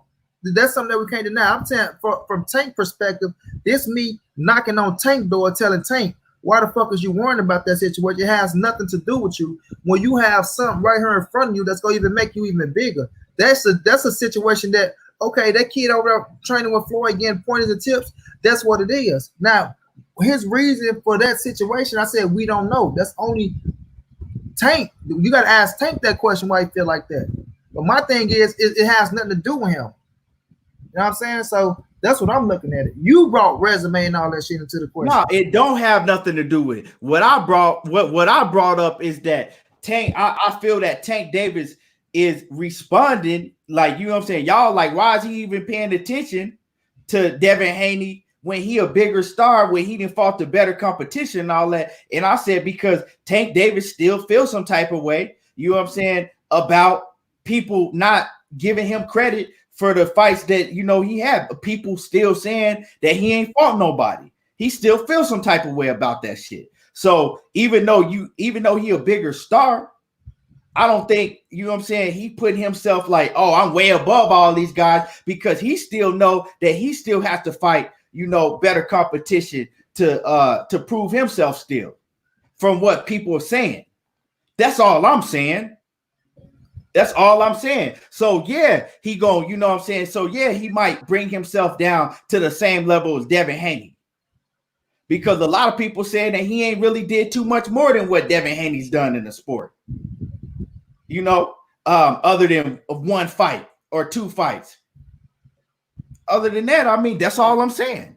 That's all I'm saying. So that's why he would respond to somebody like Devin Haney when you would look at it, it's like, oh well, you know what I'm saying? He way bigger star.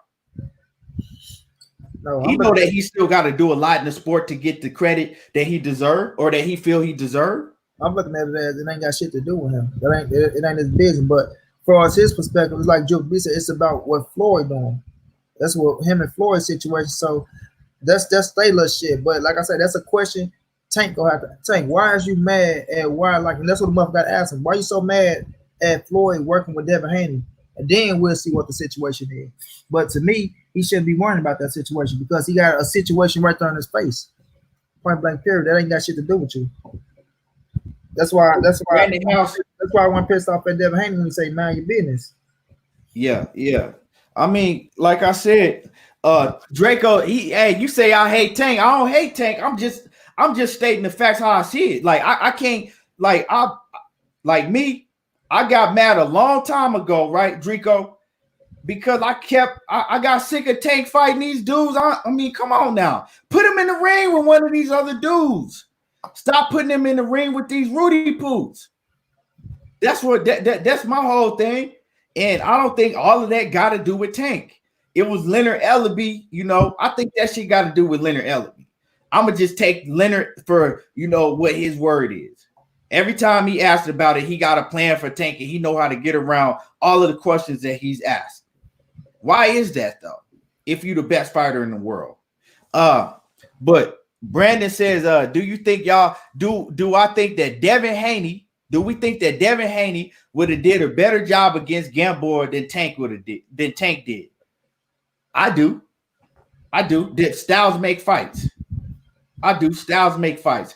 Gamboa in the condition that he was in the 12th round. I know you ain't. I mean, I know you love Tank, and you ain't gonna. I mean, it ain't the point about loving Tank. You're not gonna never admit nothing wrong with Tank. Do better though. I'm just saying, Tank beat the shit out of him, and Gamboa had a little success and knocked his ass out in the 12th round. But at the end of the day, yeah, Devin Haney would have done. I think that Devin Haney would have done a way better job against a Gamboa that you know what I'm saying, was on one leg. A Gamboa that was on one leg. Yeah, I think that Devin Haney would have did a way better job, and I think that Devin Haney would have got him up out of there much earlier. Devin Haney, yeah, I do. Like Tank, I don't know what it was with Tank in that fight. I don't know if he was just fucking off and wasn't the best, in the best condition, or I don't know. It's a lot of questions still to be. It's a lot. I mean, whether y'all want to admit it or not, you can if you want to bet the house on Tank, you could do that shit for real. Be my guest. I ain't doing it. It's for anybody to bet who they want to bet on, bro. Now, like I said, do it. If you ask me, I think Devin would have got him out of there quicker. I probably agree. I think Teofimo would have got him out of there quicker. I think Devin would have. But nonetheless, Tank still beat the shit out of him and got him out of there in the 12th round. So you can say this. It's like if even by Devin getting him out of there quicker, what does that prove? Just because all right, Regis Prograis got fucking and Don go out of there quicker than Terrence Crawford. Do that mean Regis Prograis gonna beat Terrence Crawford? So it is what it is, bro. In certain situations.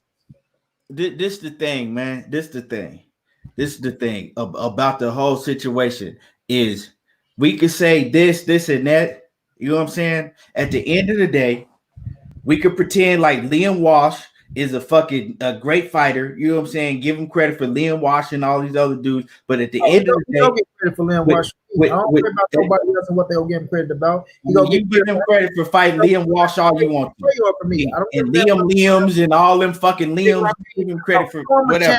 A former champion called Abner Morez and took his ass all the way to what? 11 or 10? Let me. I think they even went the whole 12 though. Let me finish what I'm saying.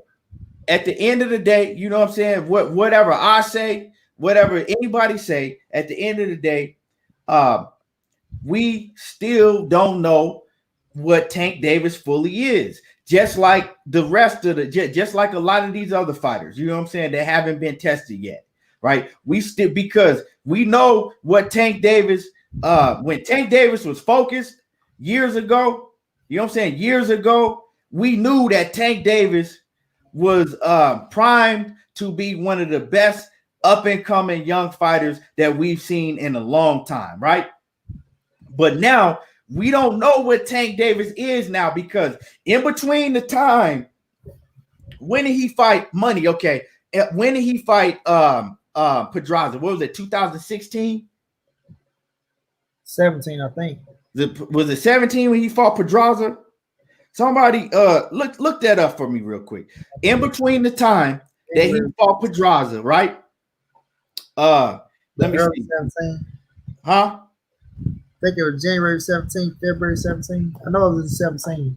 Let me see. Him and Earl became champion in the same year, 2017. Was it the same year? Watch, I'm gonna look it up right now. Hold on. Both of them go.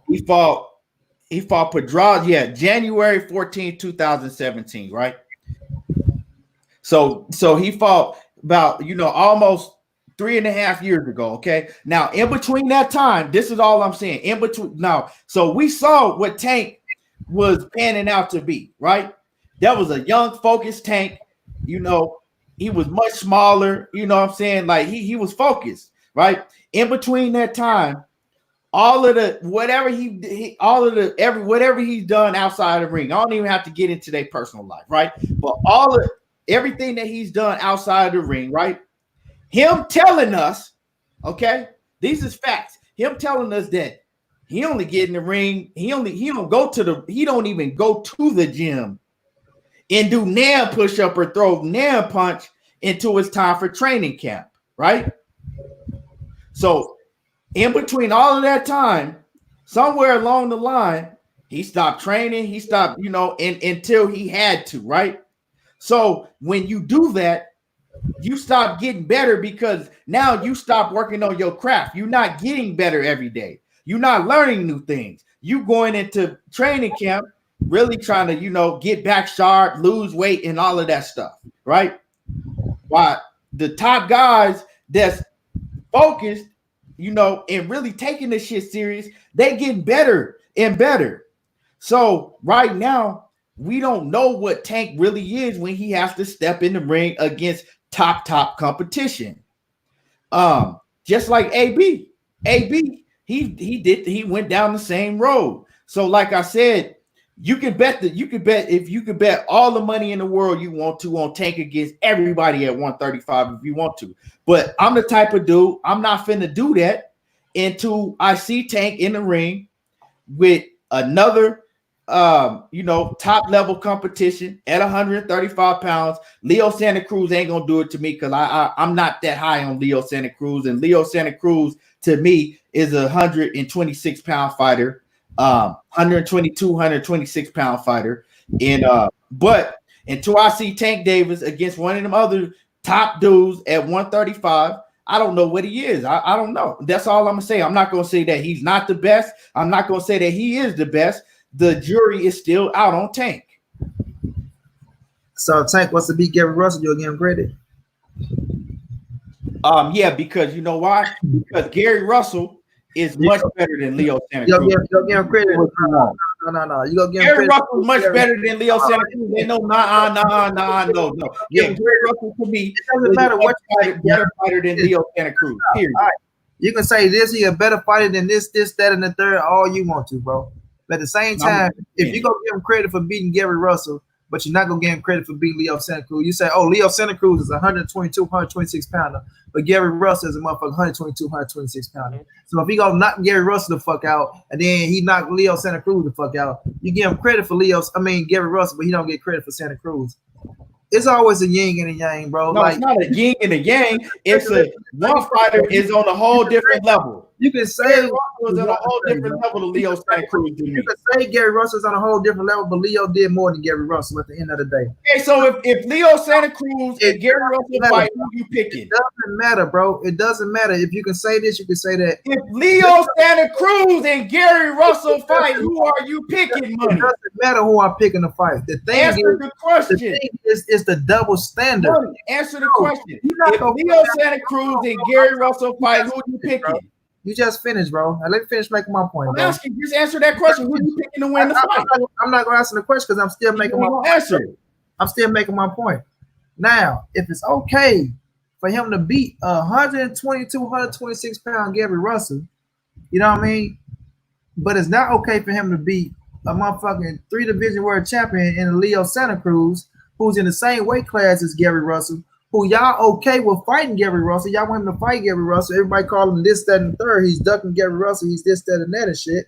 He's ducking. You know what I mean? If he ain't shit and he ain't this, that, and the third, then why do y'all want him to fight Gary Russell? This is my whole thing. What's the whole point of him fighting Gary Russell? But Gary Russell get credit if he going out and knock Leo the fuck out. But Tank get no credit if he knock Leo the fuck out. Tank get credit if he knock Gary Russell the fuck out, but he don't get credit if he knock Leo Santa Cruz the fuck out. It's just too much double standards in that shit, bro. It's just too many double standards. You know what I mean? But at the end of the day, Gervonta Davis. Now, do I want to see Tank fight a bigger fighter? Yes, I always said that. I want to see the motherfucking Tevin Former fight, who Tevin Former fucked the fight up as well as Gervonta Davis. They both in cahoots of fucking that fight up. So the dude that talking about Al Heyman had no faith in Tank doing this, you don't know what you're talking about, because that was on Floyd's situation. Now him fight motherfucking my guy, the motherfucking who I thought was gonna be his toughest fight at 130 pounds, Miguel Burchett. They never even fucking entertained this shit, but that's because it was two different sides of the streets and we know what Floyd was doing. But at the end of the day, man, I'm not fit to shit on Tank and take that kid credit away from him doing what he did out here in this boxing game. You know what I mean? Y'all might be looking for this, that, and the third. I want to see Tank ass get better. I want to see Tank ass stay dedicated to his craft and shit like that. But if you go take credit away from the kid for what he did, and only thing that matters that y'all can give him credit for is what y'all want to see him do. Oh, he got to do this, and that for him to get credit.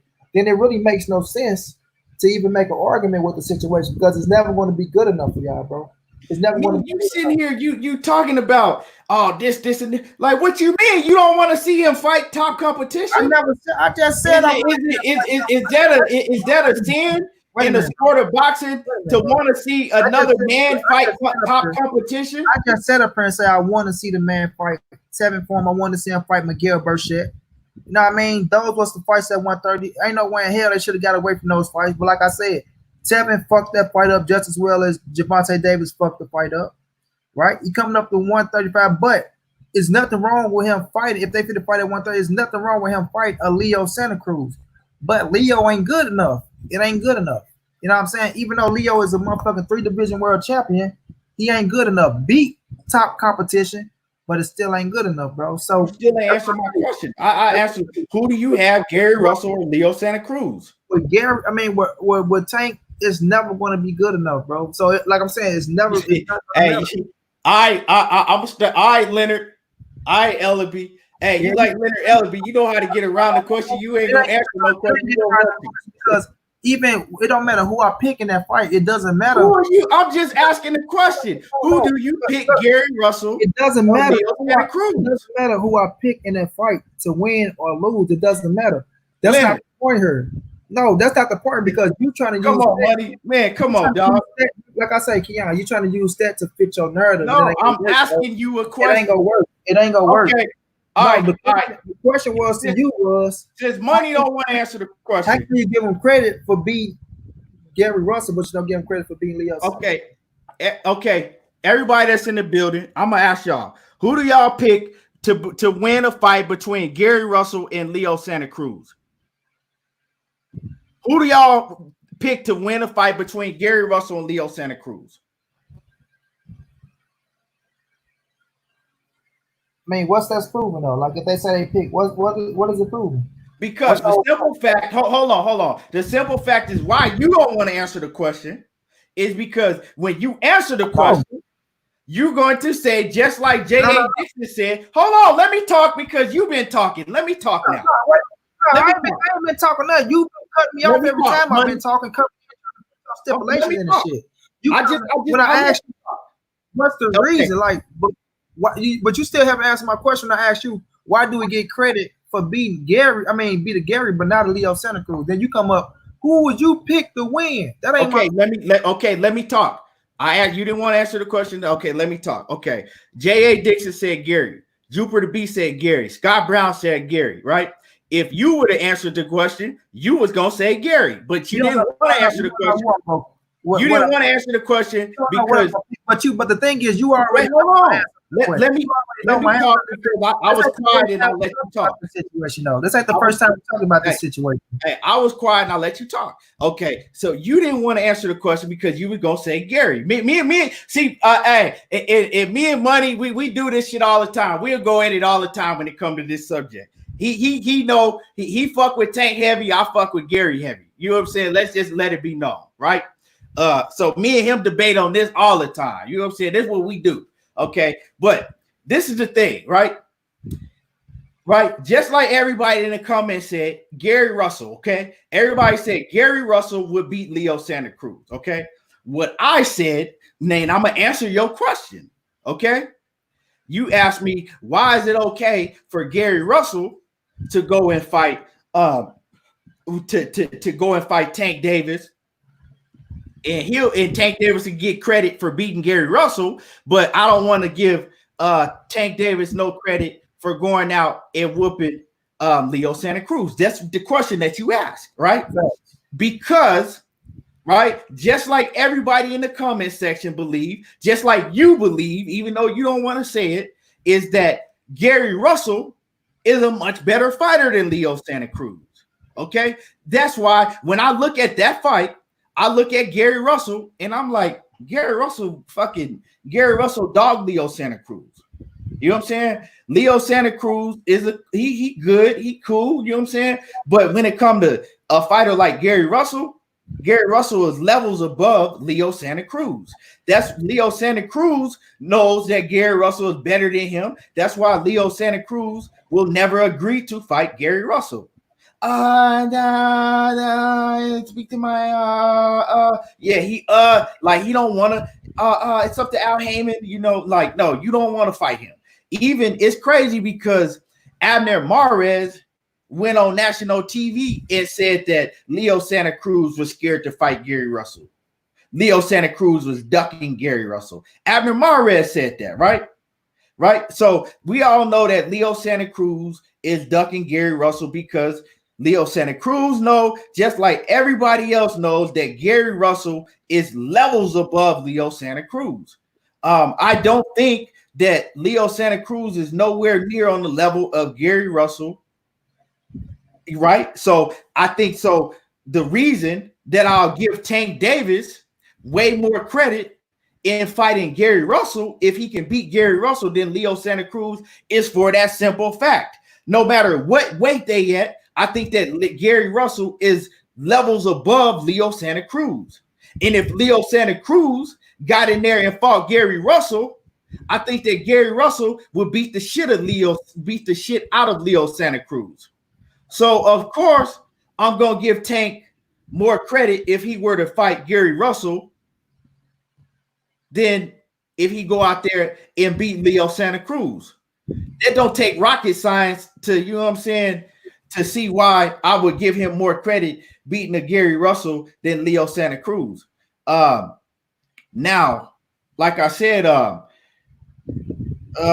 you know, I mean, why fight Leo Santa Cruz when you got all these other guys that you could have fought? I don't understand that. I know why. If you ask Tank Davis wouldn't have told you, oh yeah, I want to fight Leo Santa Cruz next. If Leonard Ellaby, right, had to put that bullshit in his head about Leo Santa Cruz, Tank Davis would have never looked at Leo Santa Cruz and said that he wanted to fight Leo Santa Cruz next. I guarantee you, if Tank Davis wasn't fucking just basically saying, you know what I'm saying, following the guidelines that Leonard Ellaby and TMT Promotions put out there for him, I guarantee you that man would have never said nothing about fighting Leo Santa Cruz. He wouldn't have. He would have named other tougher competition than Leo Santa Cruz. So that's why I look at it like that. I'm like, well, fuck you, all these other guys out there, and you're gonna pick Leo Santa Cruz for him to fight, but I don't knock Tank Davis for that. You know what I'm saying? When I really think about the situation, I don't knock Tank Davis for that because he only really doing what he told to do. Because at the end of the day, Tank Davis signed that contract with TMT Promotions at a very young age. Tank Davis we've seen him in the past ask to get out of that to get out of that contract, right? But he got to ask, and then he got to wish that they let him out of the contract because he don't run shit. I don't think that Tank has no say so on who he fight or none of that. Because even if he go to them about, okay, I want to fight this guy. Well, we got a plan for you, Tank. Leonard Ellaby and Mayweather, they running that shit.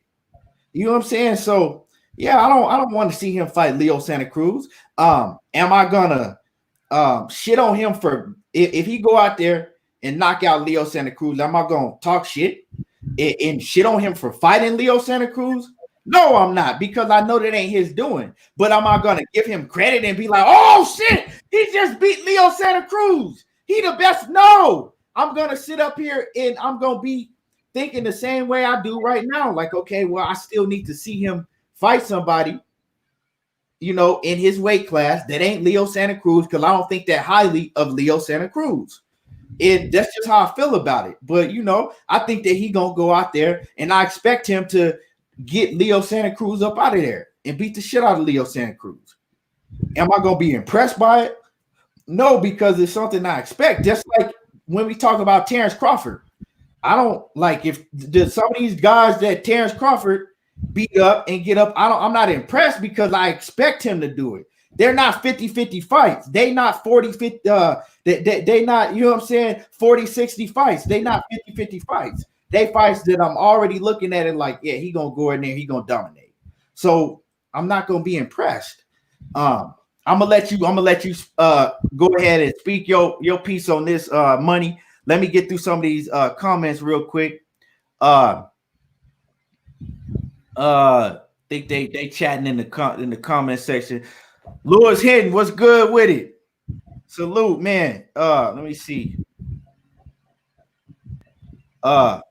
Yeah, I think they just going back and forth in the comment section. So go ahead, Money. My situation is this. I don't know if Gary Russell beat the fuck out of Leo Santa Cruz or this, that, and that all over Leo Santa Cruz. Would he beat him? I think he beat him. But do Leo Santa Cruz hold his own? You fucking right, Leo Santa Cruz hold his own, bro. Leo ain't just no little easy walkover like everybody think he is. You know what I'm saying? Now, I'm giving Tank all the credit in the world for if he go knock Leo Santa Cruz the fuck out. Another 3-division world champion, another big time name, another little star in boxing. He ain't that big of a star in boxing, but another name. You know what I'm saying? Now, after that, what's gonna happen? I don't know. All I'm doing is going along with the flow. I ain't getting caught up in all like the hype. Oh, he gotta fight this person, gotta fight that person, gotta fight this person. Yes, we want the best versus the best. We want to see Tank go up against the top cats. I'm ready for his ass to get in there with a top shotter. You know what I'm saying? I was so pissed off that he didn't fight Tevin Form. Like, that's one I still don't see how they didn't make that fight happen. I really don't. That shit, and I feel like it was brewed and it was ready, and that shit was ready for pay-per-view, in my opinion. Not saying they was gonna put it on pay-per-view, but just because of the little hype and shit like that, it would have been a pay-per-view. But I feel like it's right to start Tank on pay-per-view with Leo Santa Cruz, with a Mexican fighter, a 3-division world champion, somebody that got a fan base, a bigger fan base than Gary Russell, a bigger fan base than Tevin Former. You know what I'm saying? He achieved more than Gary Russell. He achieved more than Tevin Former. You know what I mean? When you look at the numbers and that situation, because that's what Leonard Ellaby now looking at, the numbers and shit like that. They know how you got to put a black motherfucker against a Mexican to make something happen. But with Leo being who he is and having that fan base still right now and beat Alvin Morez like that, beat motherfucking Corey Frampton how he beat him, then it's still made for a great fucking fight.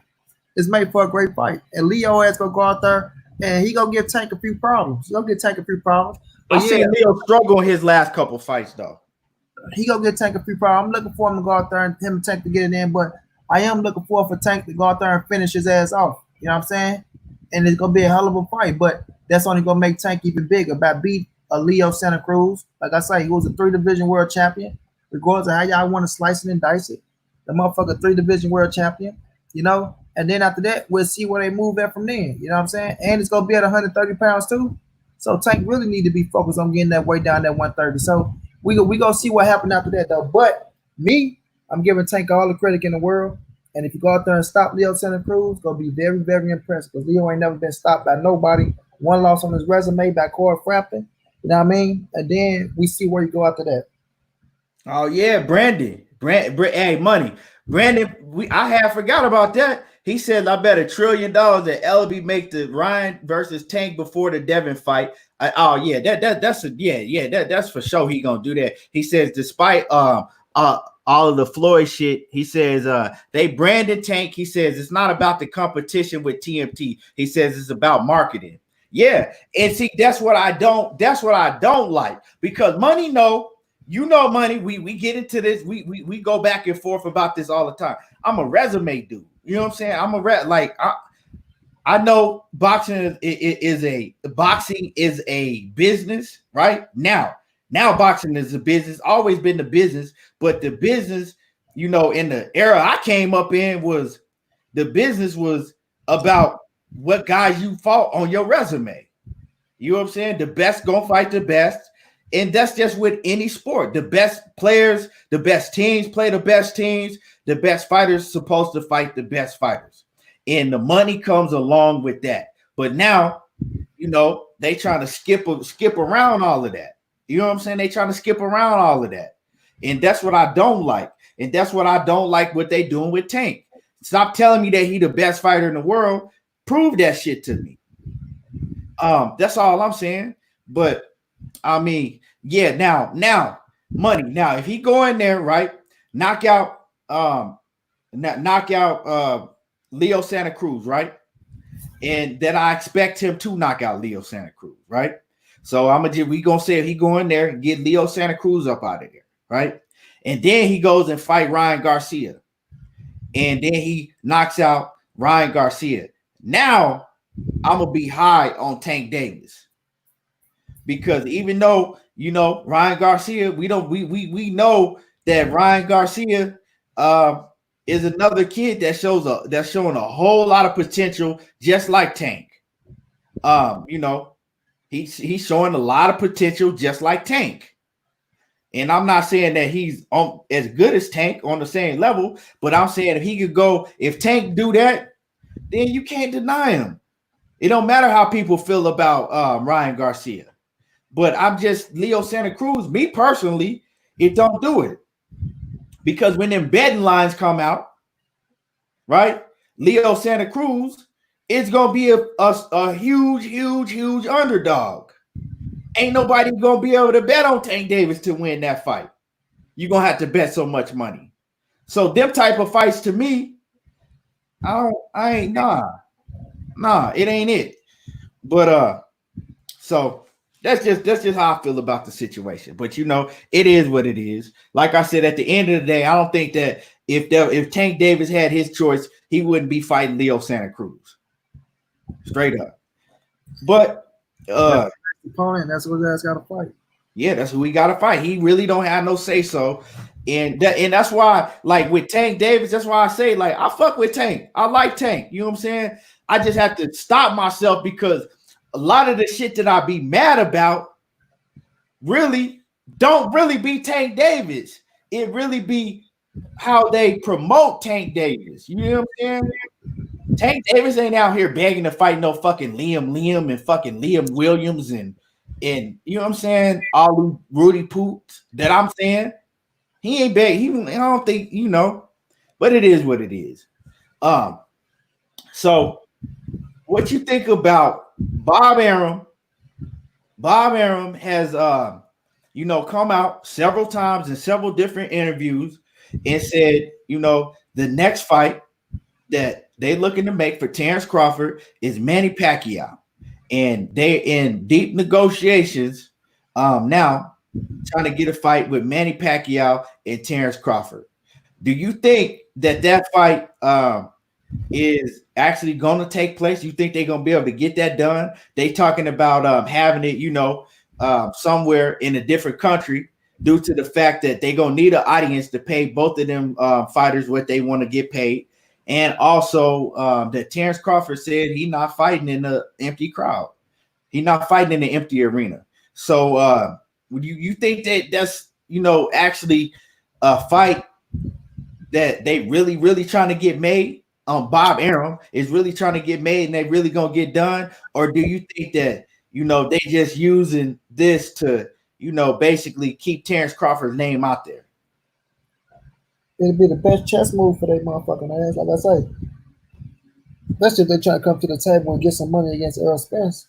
You know what I'm saying? Because on the simple fact that Bob know what's coming after Danny Garcia. You know what I'm saying? If Earl faced Danny Garcia, they know Earl's gonna be looking to face Manny Pacquiao. I told him that even if Earl would have got the Manny Pacquiao fight, if they didn't get Danny Garcia for Turnbull Crawford, then Danny Garcia was gonna be next for Earl Spence. It's on the PBC side now. Yeah.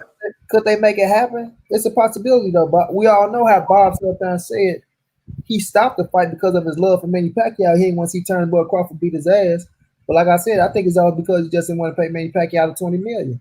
Now Manny Pacquiao, it don't matter what the fuck they do, he gonna be asking for that $20 million. You know what I'm saying? He gonna be asking for that $20 million. So if Bob looking to come up out that $20 million, I don't give a fuck if they fought in a motherfucking sweat gym. Manny go fight, as long as it's $20 million on that contract. You know what I'm saying? But if he wanna come to the table with Earl Spence, talking about 50-50 or some shit close to that shit, you're gonna have to put Turnbull Crawford in the ring with Manny Pacquiao. Because we know if they do pay-per-view, it's gonna be good numbers. You know what I'm saying? Earl fight Danny Garcia on pay-per-view, they do good numbers. But now Bud can kill that motherfucking notion of you ain't did shit on pay-per-view with Amir Khan and Victor Poster, your shit looked terrible. Even though we know Manny Pacquiao is the name for the pay-per-view, but you can say, oh well, still my name on that motherfucker, so I help do those numbers. So now you come back to the table and say, hey, I want this. I just beat Manny Pacquiao on pay-per-view. I'm a unified champion. It ain't too much Earl got over me now. Even though we know Earl fan base still gonna be bigger. But at the end of the day, you still got some type of leverage to say, bitch, you're a unified champion, I'm a unified champion too. Besides Earl Spence coming to the table having 3 motherfucking titles and motherfucking you coming with 1 title, you know what I'm saying? And Earl just got through beating motherfucking Danny Garcia and Manny Pacquiao, and that means Earl came off 4 pay-per-views back to back to back to back, and you coming in this motherfucker talking about this, that, and the third.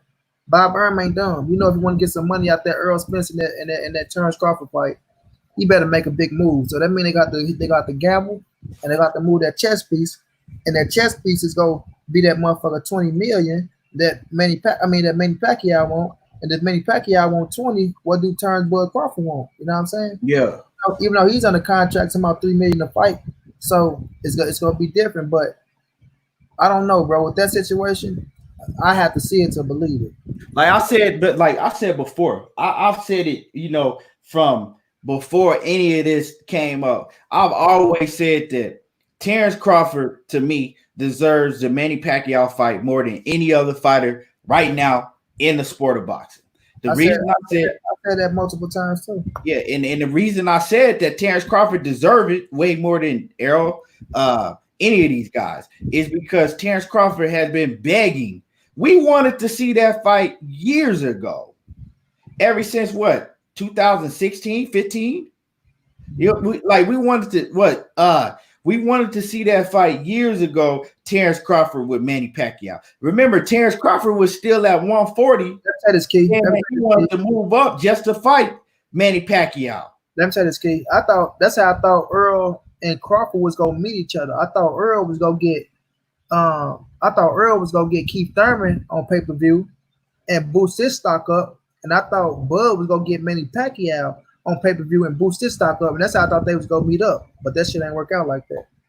Yeah. So I think that Terrence Crawford deserves the fight with Manny Pacquiao just because he's been if you waiting in line, who deserved it? You know what I'm saying? When it's your turn, and it was his turn, you know what I'm saying, a long time ago, and he been waiting. So he deserved that fight. And I think if he do get that fight, it's gonna boost. He do get that fight. If he win that fight, it's gonna boost his star power up right where it need to be, right where it needs to be to go into a big mega fight with Errol Spence. But man, as far as do I believe that they really gonna get that fight done and make that fight, I don't know, dog, because you know what I'm saying, Bob has come out and done this before with other fights. and then before you know it, it's some excuse why it's off the table. So basically, I'm like this. Yeah, I don't say I don't believe it. I'm not gonna say I do believe it. I'm just sitting back on this shit, and I'm gonna just wait to see what happens. You know what I'm saying? But I did get to ask I got to ask Blue, you know, because Blue actually, you know, he interviewed Bob, right? He interviewed Bob. So I asked Blue, I'm like, okay, well, if it ain't Terrence Crawford, it ain't Kell Brook, because Bob Arum said that, you know, Kell Brook is going basically, you know, I think him traveling out of London, I mean out of the UK, that's an issue. And then another thing is Kell Brook, his weight. He don't even know if he can make 154, right? So it might, so you know, if it's not Pacquiao, if it ain't Kell Brook, I was like, who is it then? So the next two fighters that will be up on the table, if it's not any of those fighters that I just named, because see, what we want to do with Bud Crawford now, we want to be able to exhaust all options, right? So we know that he's not fighting some other fucking no-name fighter over there on Top Rank, right? So we want to be able to say, that's for me, I want to be able to say, okay, he ain't fighting none of them no-name dudes at Top Rank. Who is he gonna fight? So I did get down to the bottom of that, okay? If he don't fight Manny Pacquiao, if Kell Brook, if he don't fight Kell Brook, it's either gonna be Ugas or they Ugas or Lipinets. All right, Sergey Lipinets or Ugas. If you ask me out of them two, I pick Ugas. But I wouldn't even have no problem with him seeing him in the ring with Sergey Lipinets, because Sergey Lipinets is he's a solid. Sergey Lipinets is solid. People sleep on him, but he's solid. But I would pick Terrence Crawford to beat all of them. You know what I'm saying? But I would like to see him in the ring with all of them. But as far as, you know, the top two would be Bud and Manny would be against Manny Pacquiao, or it would be against Ugas, of course. I like that too. I always thought Ugas and fucking Sean Porter. Huh? I always like it. They could try to get the Sean Porter fight still. Who, Ugas? For Bud. They not. That's not even on the table. Bob Arum said it's not on the table, and I'm gonna tell y'all why. This is from Bob Arum's mouth.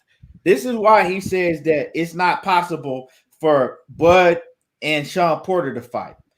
That fight is not possible because Bob Arum is saying that Sean Porter, basically, they want too much money. Okay, Sean Porter he says he says in order to get a Manny Pacquiao fight with Bud Crawford, that's gonna have to be overseas, right, to be able to pay the guys. And he says in order to pay Sean Porter and Terrence Crawford, they'll have to do that fight overseas. But he says that Sean Porter is not a draw in another country.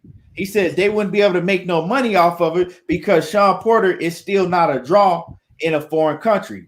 He says, but Manny Pacquiao is a draw all over, you know, in other countries, basically all over the world. So they could take Terrence Crawford with Manny Pacquiao and set him up, you know, and have a big mega fight in another country. He said, but if Sean Porter, you got to pay Sean Porter a lot of money. And he says, Sean Porter, they can't take Sean Porter to another country because basically, you know, Sean Porter not going to draw. That's what he's trying to say. He's saying since Sean Porter is not going to be able to draw in another country, in order to have a fight between him and Sean Porter is going to have to be a live gate. And Sean Porter can't draw outside of the U.S. That's what he's saying.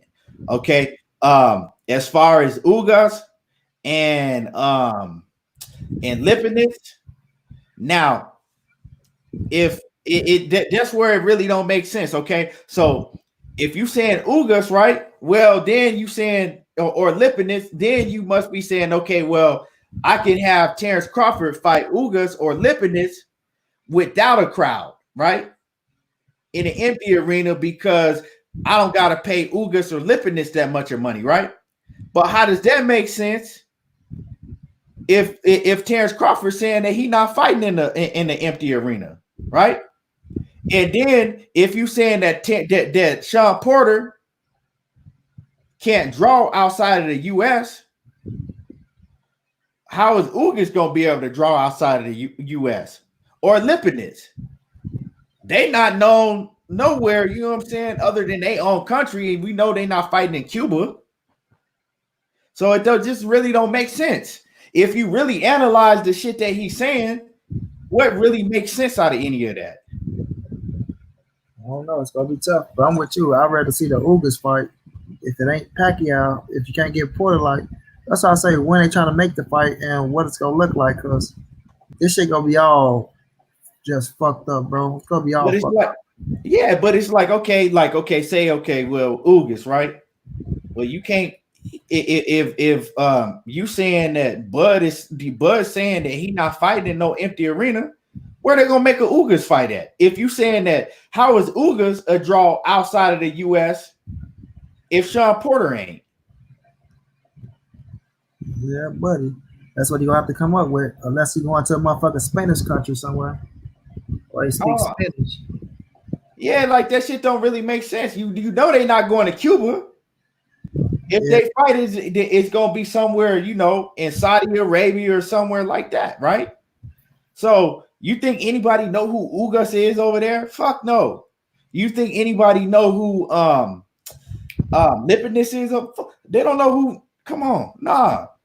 Excuse me, of course not. So how you gonna use that excuse for Sean Porter, but then say, you know, Ugas or Lipinus is next up? I don't understand that shit. You know what, Bob Arum, all it is saving money, bro.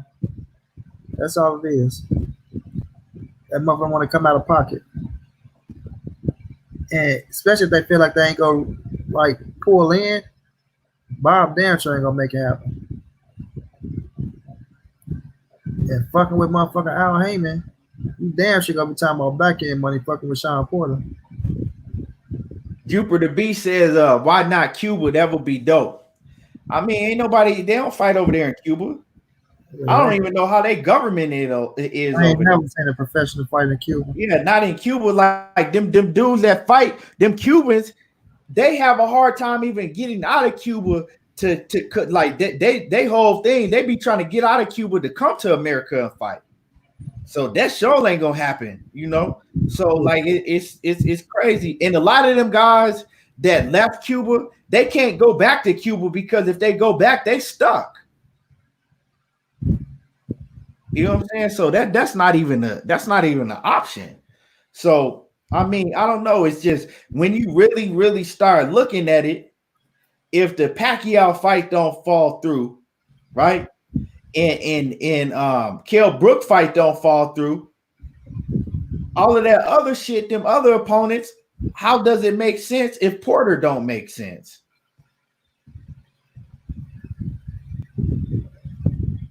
Yes, unless you like, we could still take Lipinus or Ugas out of the country and have them fight, even though we know it's not going to draw, just for the simple fact is we're not going to have to pay them dudes nothing. But if I take Porter out of the country, I'm going to have to pay Porter a lot of money. Unless you look at it that way. You know what I'm saying? You know, that's how he's looking at it. He's not going to pay, like whatever the situation is. If you go out the country, for instance, you pay Porter X amount of dollars and you don't pull that shit back in, Bob Arum would be pissed off. Yeah. So, I mean, that's maybe how he's looking at it. All in all, Bob Arum, he's a businessman all the way thick and through, and he gonna try to get over, you know what I'm saying, to where his pockets is fat at the end of the day. You know what I'm saying? Like he said, well, like Bob said straight out though, he said we don't do charity. He said we don't do charity. He said we promoters, we don't do charity. You know what I'm saying? He said sometimes we're not willing to lose money. We're not willing to make fights just because it's the fight that people want to see and lose money doing it. Yeah, think about it. I mean, at the end of the day, as a businessman, you gotta respect that. Yeah, that's money out their pocket. They ain't like nobody been in and shit like that. That's coming straight from the bank account. Exactly. Boss ain't fucking. That's out their pockets. Cinnamon Savage says, random question, but he says, what do y'all think about Dimitri Bivol? I think he's solid. You know what? I think he's solid, but I've seen him in tough fights before. I don't think that Bivol Bitter Beef. I think Bitter Beef whoop his ass. I think that Vosdick could beat his ass. That's what I think. That's just my opinion.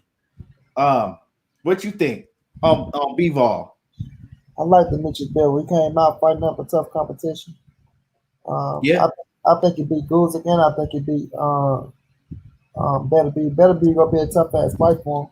But I still think he's smart enough to beat him. you do. Me and you gonna have to bet on that fight because you know they gonna make one of them fights. Yeah. I'll be willing to bet you on both of them fights. I don't know. I like Bivol, but I don't know. He didn't had a lot of tough fight. He didn't have some tough fights though. Now, that's all he been fighting was tough motherfuckers. Yeah. So he's solid. He's solid. Like I said, he's solid. I just think that I would favor the other two over him. Mario said they don't even have a mega arena in Cuba. No, they don't. All they do over there is amateur shit. Yeah. And them dudes get over there. You take Ugas over there to Cuba. Shit, I bet you he ain't gonna never be able to come back. That nigga ain't going. That nigga ain't going. Ugas ain't going. He got them fucked up. No. They gotta do all that shit to get away. Then talk to go over here, shit. And then go over here and fight. They gonna snatch his ass up so quick. I was ass in that jail cell. Yeah. Cinnamon Savage says he agreed with Money. Bivol is a much better than Vosdick too. I don't know, dog. I don't know. Like I said, I mean, I might be wrong. You know what I'm saying? I might be wrong, but I like Bitter Beef and Vosdick better than Bivol. I don't know. I might be wrong, but all of them dudes gonna fight. We gonna be able to see, by next year who the best out of them. I believe all of them gonna end up fighting. What you think, Money? Yeah, I want to see Better Beef and Bivol. Man, I can't get the man's name out. The Mitch Devil fight, though. I want to see them fight. I think that's the best fight in the division right now. Who? You said Bivol and who? Better Beef. Oh yeah. That's a hell of a fight. Hell of a fight. Man, Vosdick is a beast too, though, man. Yeah, I picked him. I lost $50 on that motherfucker. He still fought his ass off though when he fought. Yeah, he's a beast too, man. You know what I'm saying? Like all them dudes is solid. What you think if Canelo had a fought Bivol? That's be tough as fuck. That's a tough fight. Canelo ain't done. I don't know, cause man, listen, that motherfucking fight in the inside, he can box. You not gonna grab him up. He's strong, and he don't look like Canelo had to prove to me that he can beat him. My favorite Better Beef in that fight. Canelo got to prove to me he can beat that motherfucker. I'm talking about Bivol because Bivol is more his size. Bivol. That'll be a good fight too, though. But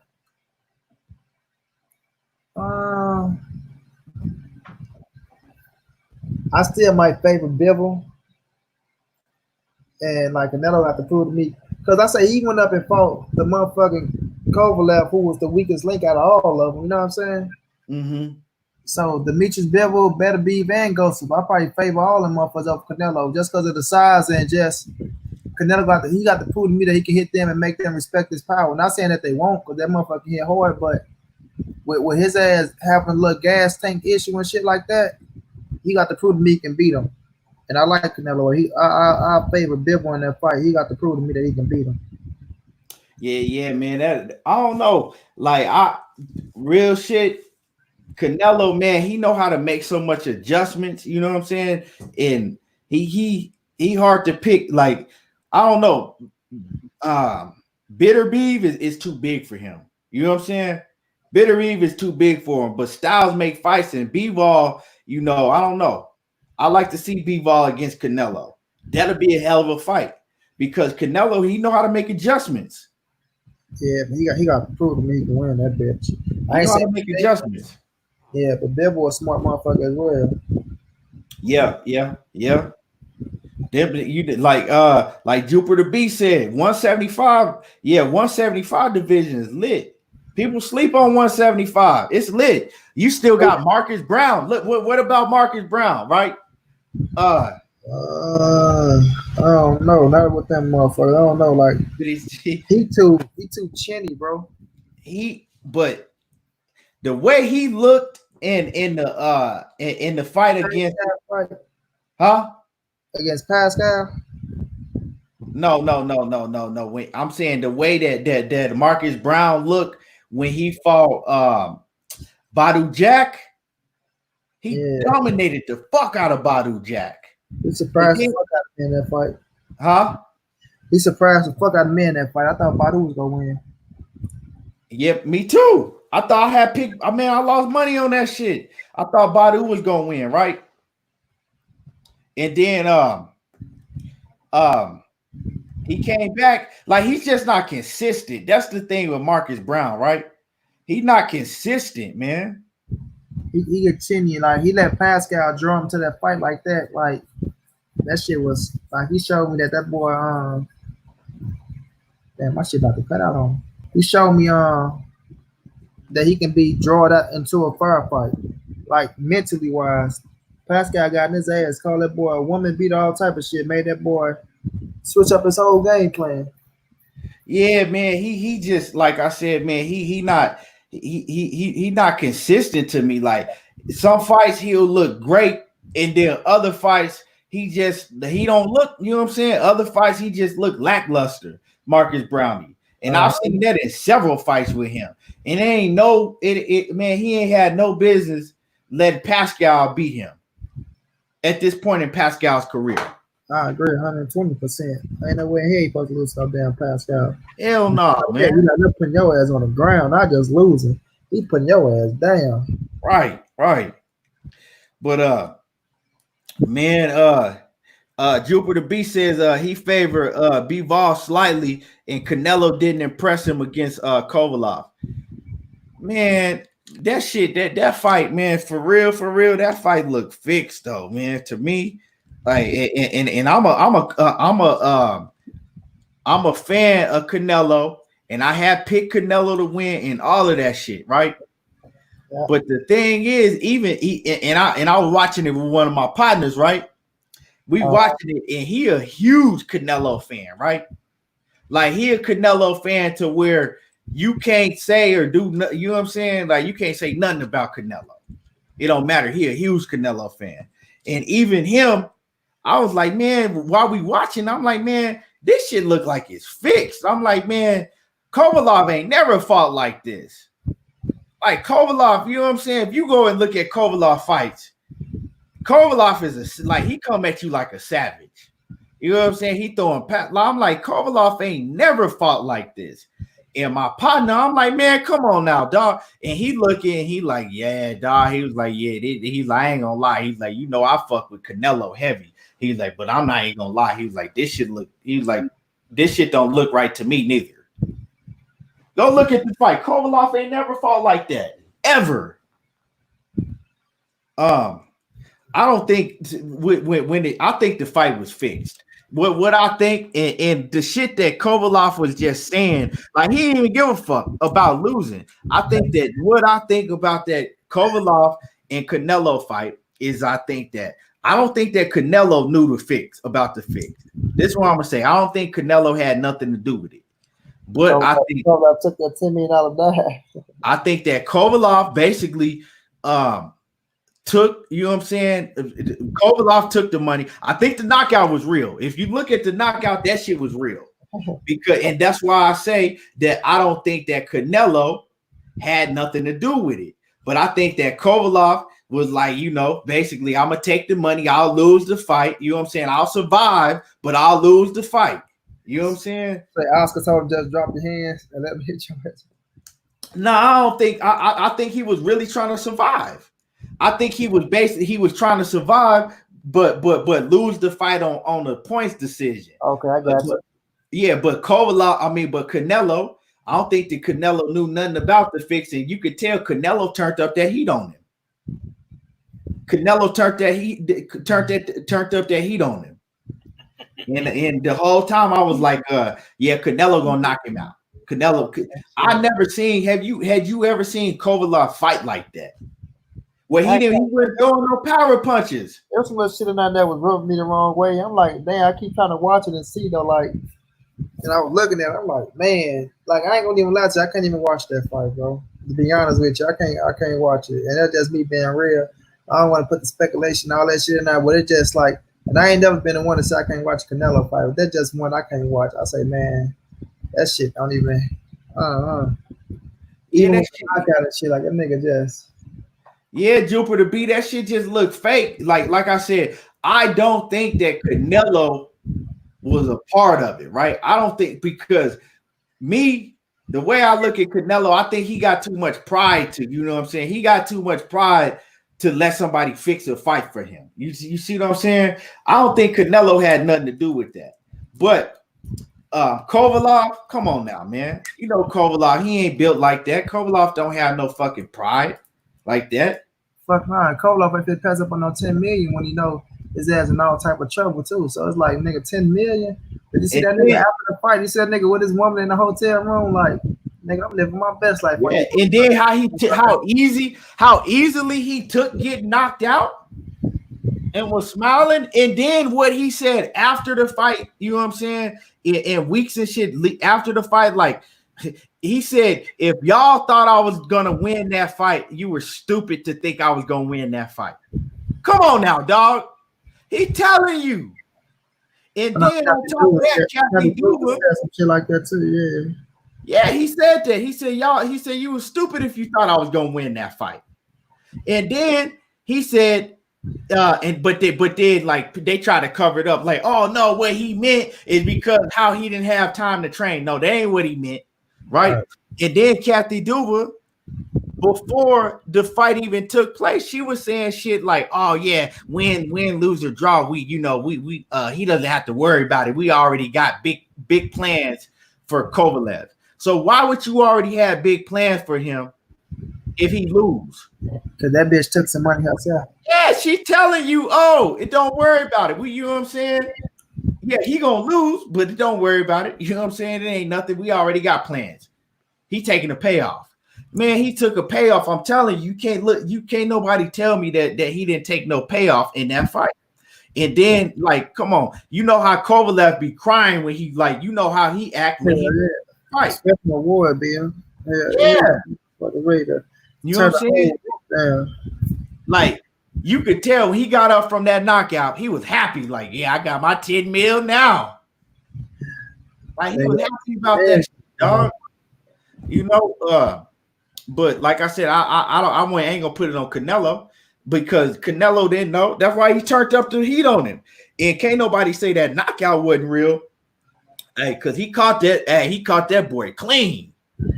Make get that boy that motherfucking what's that boy name? He called that awesome chop legs. He made that boy do them awesome chop legs. Yeah, he caught him with a shot.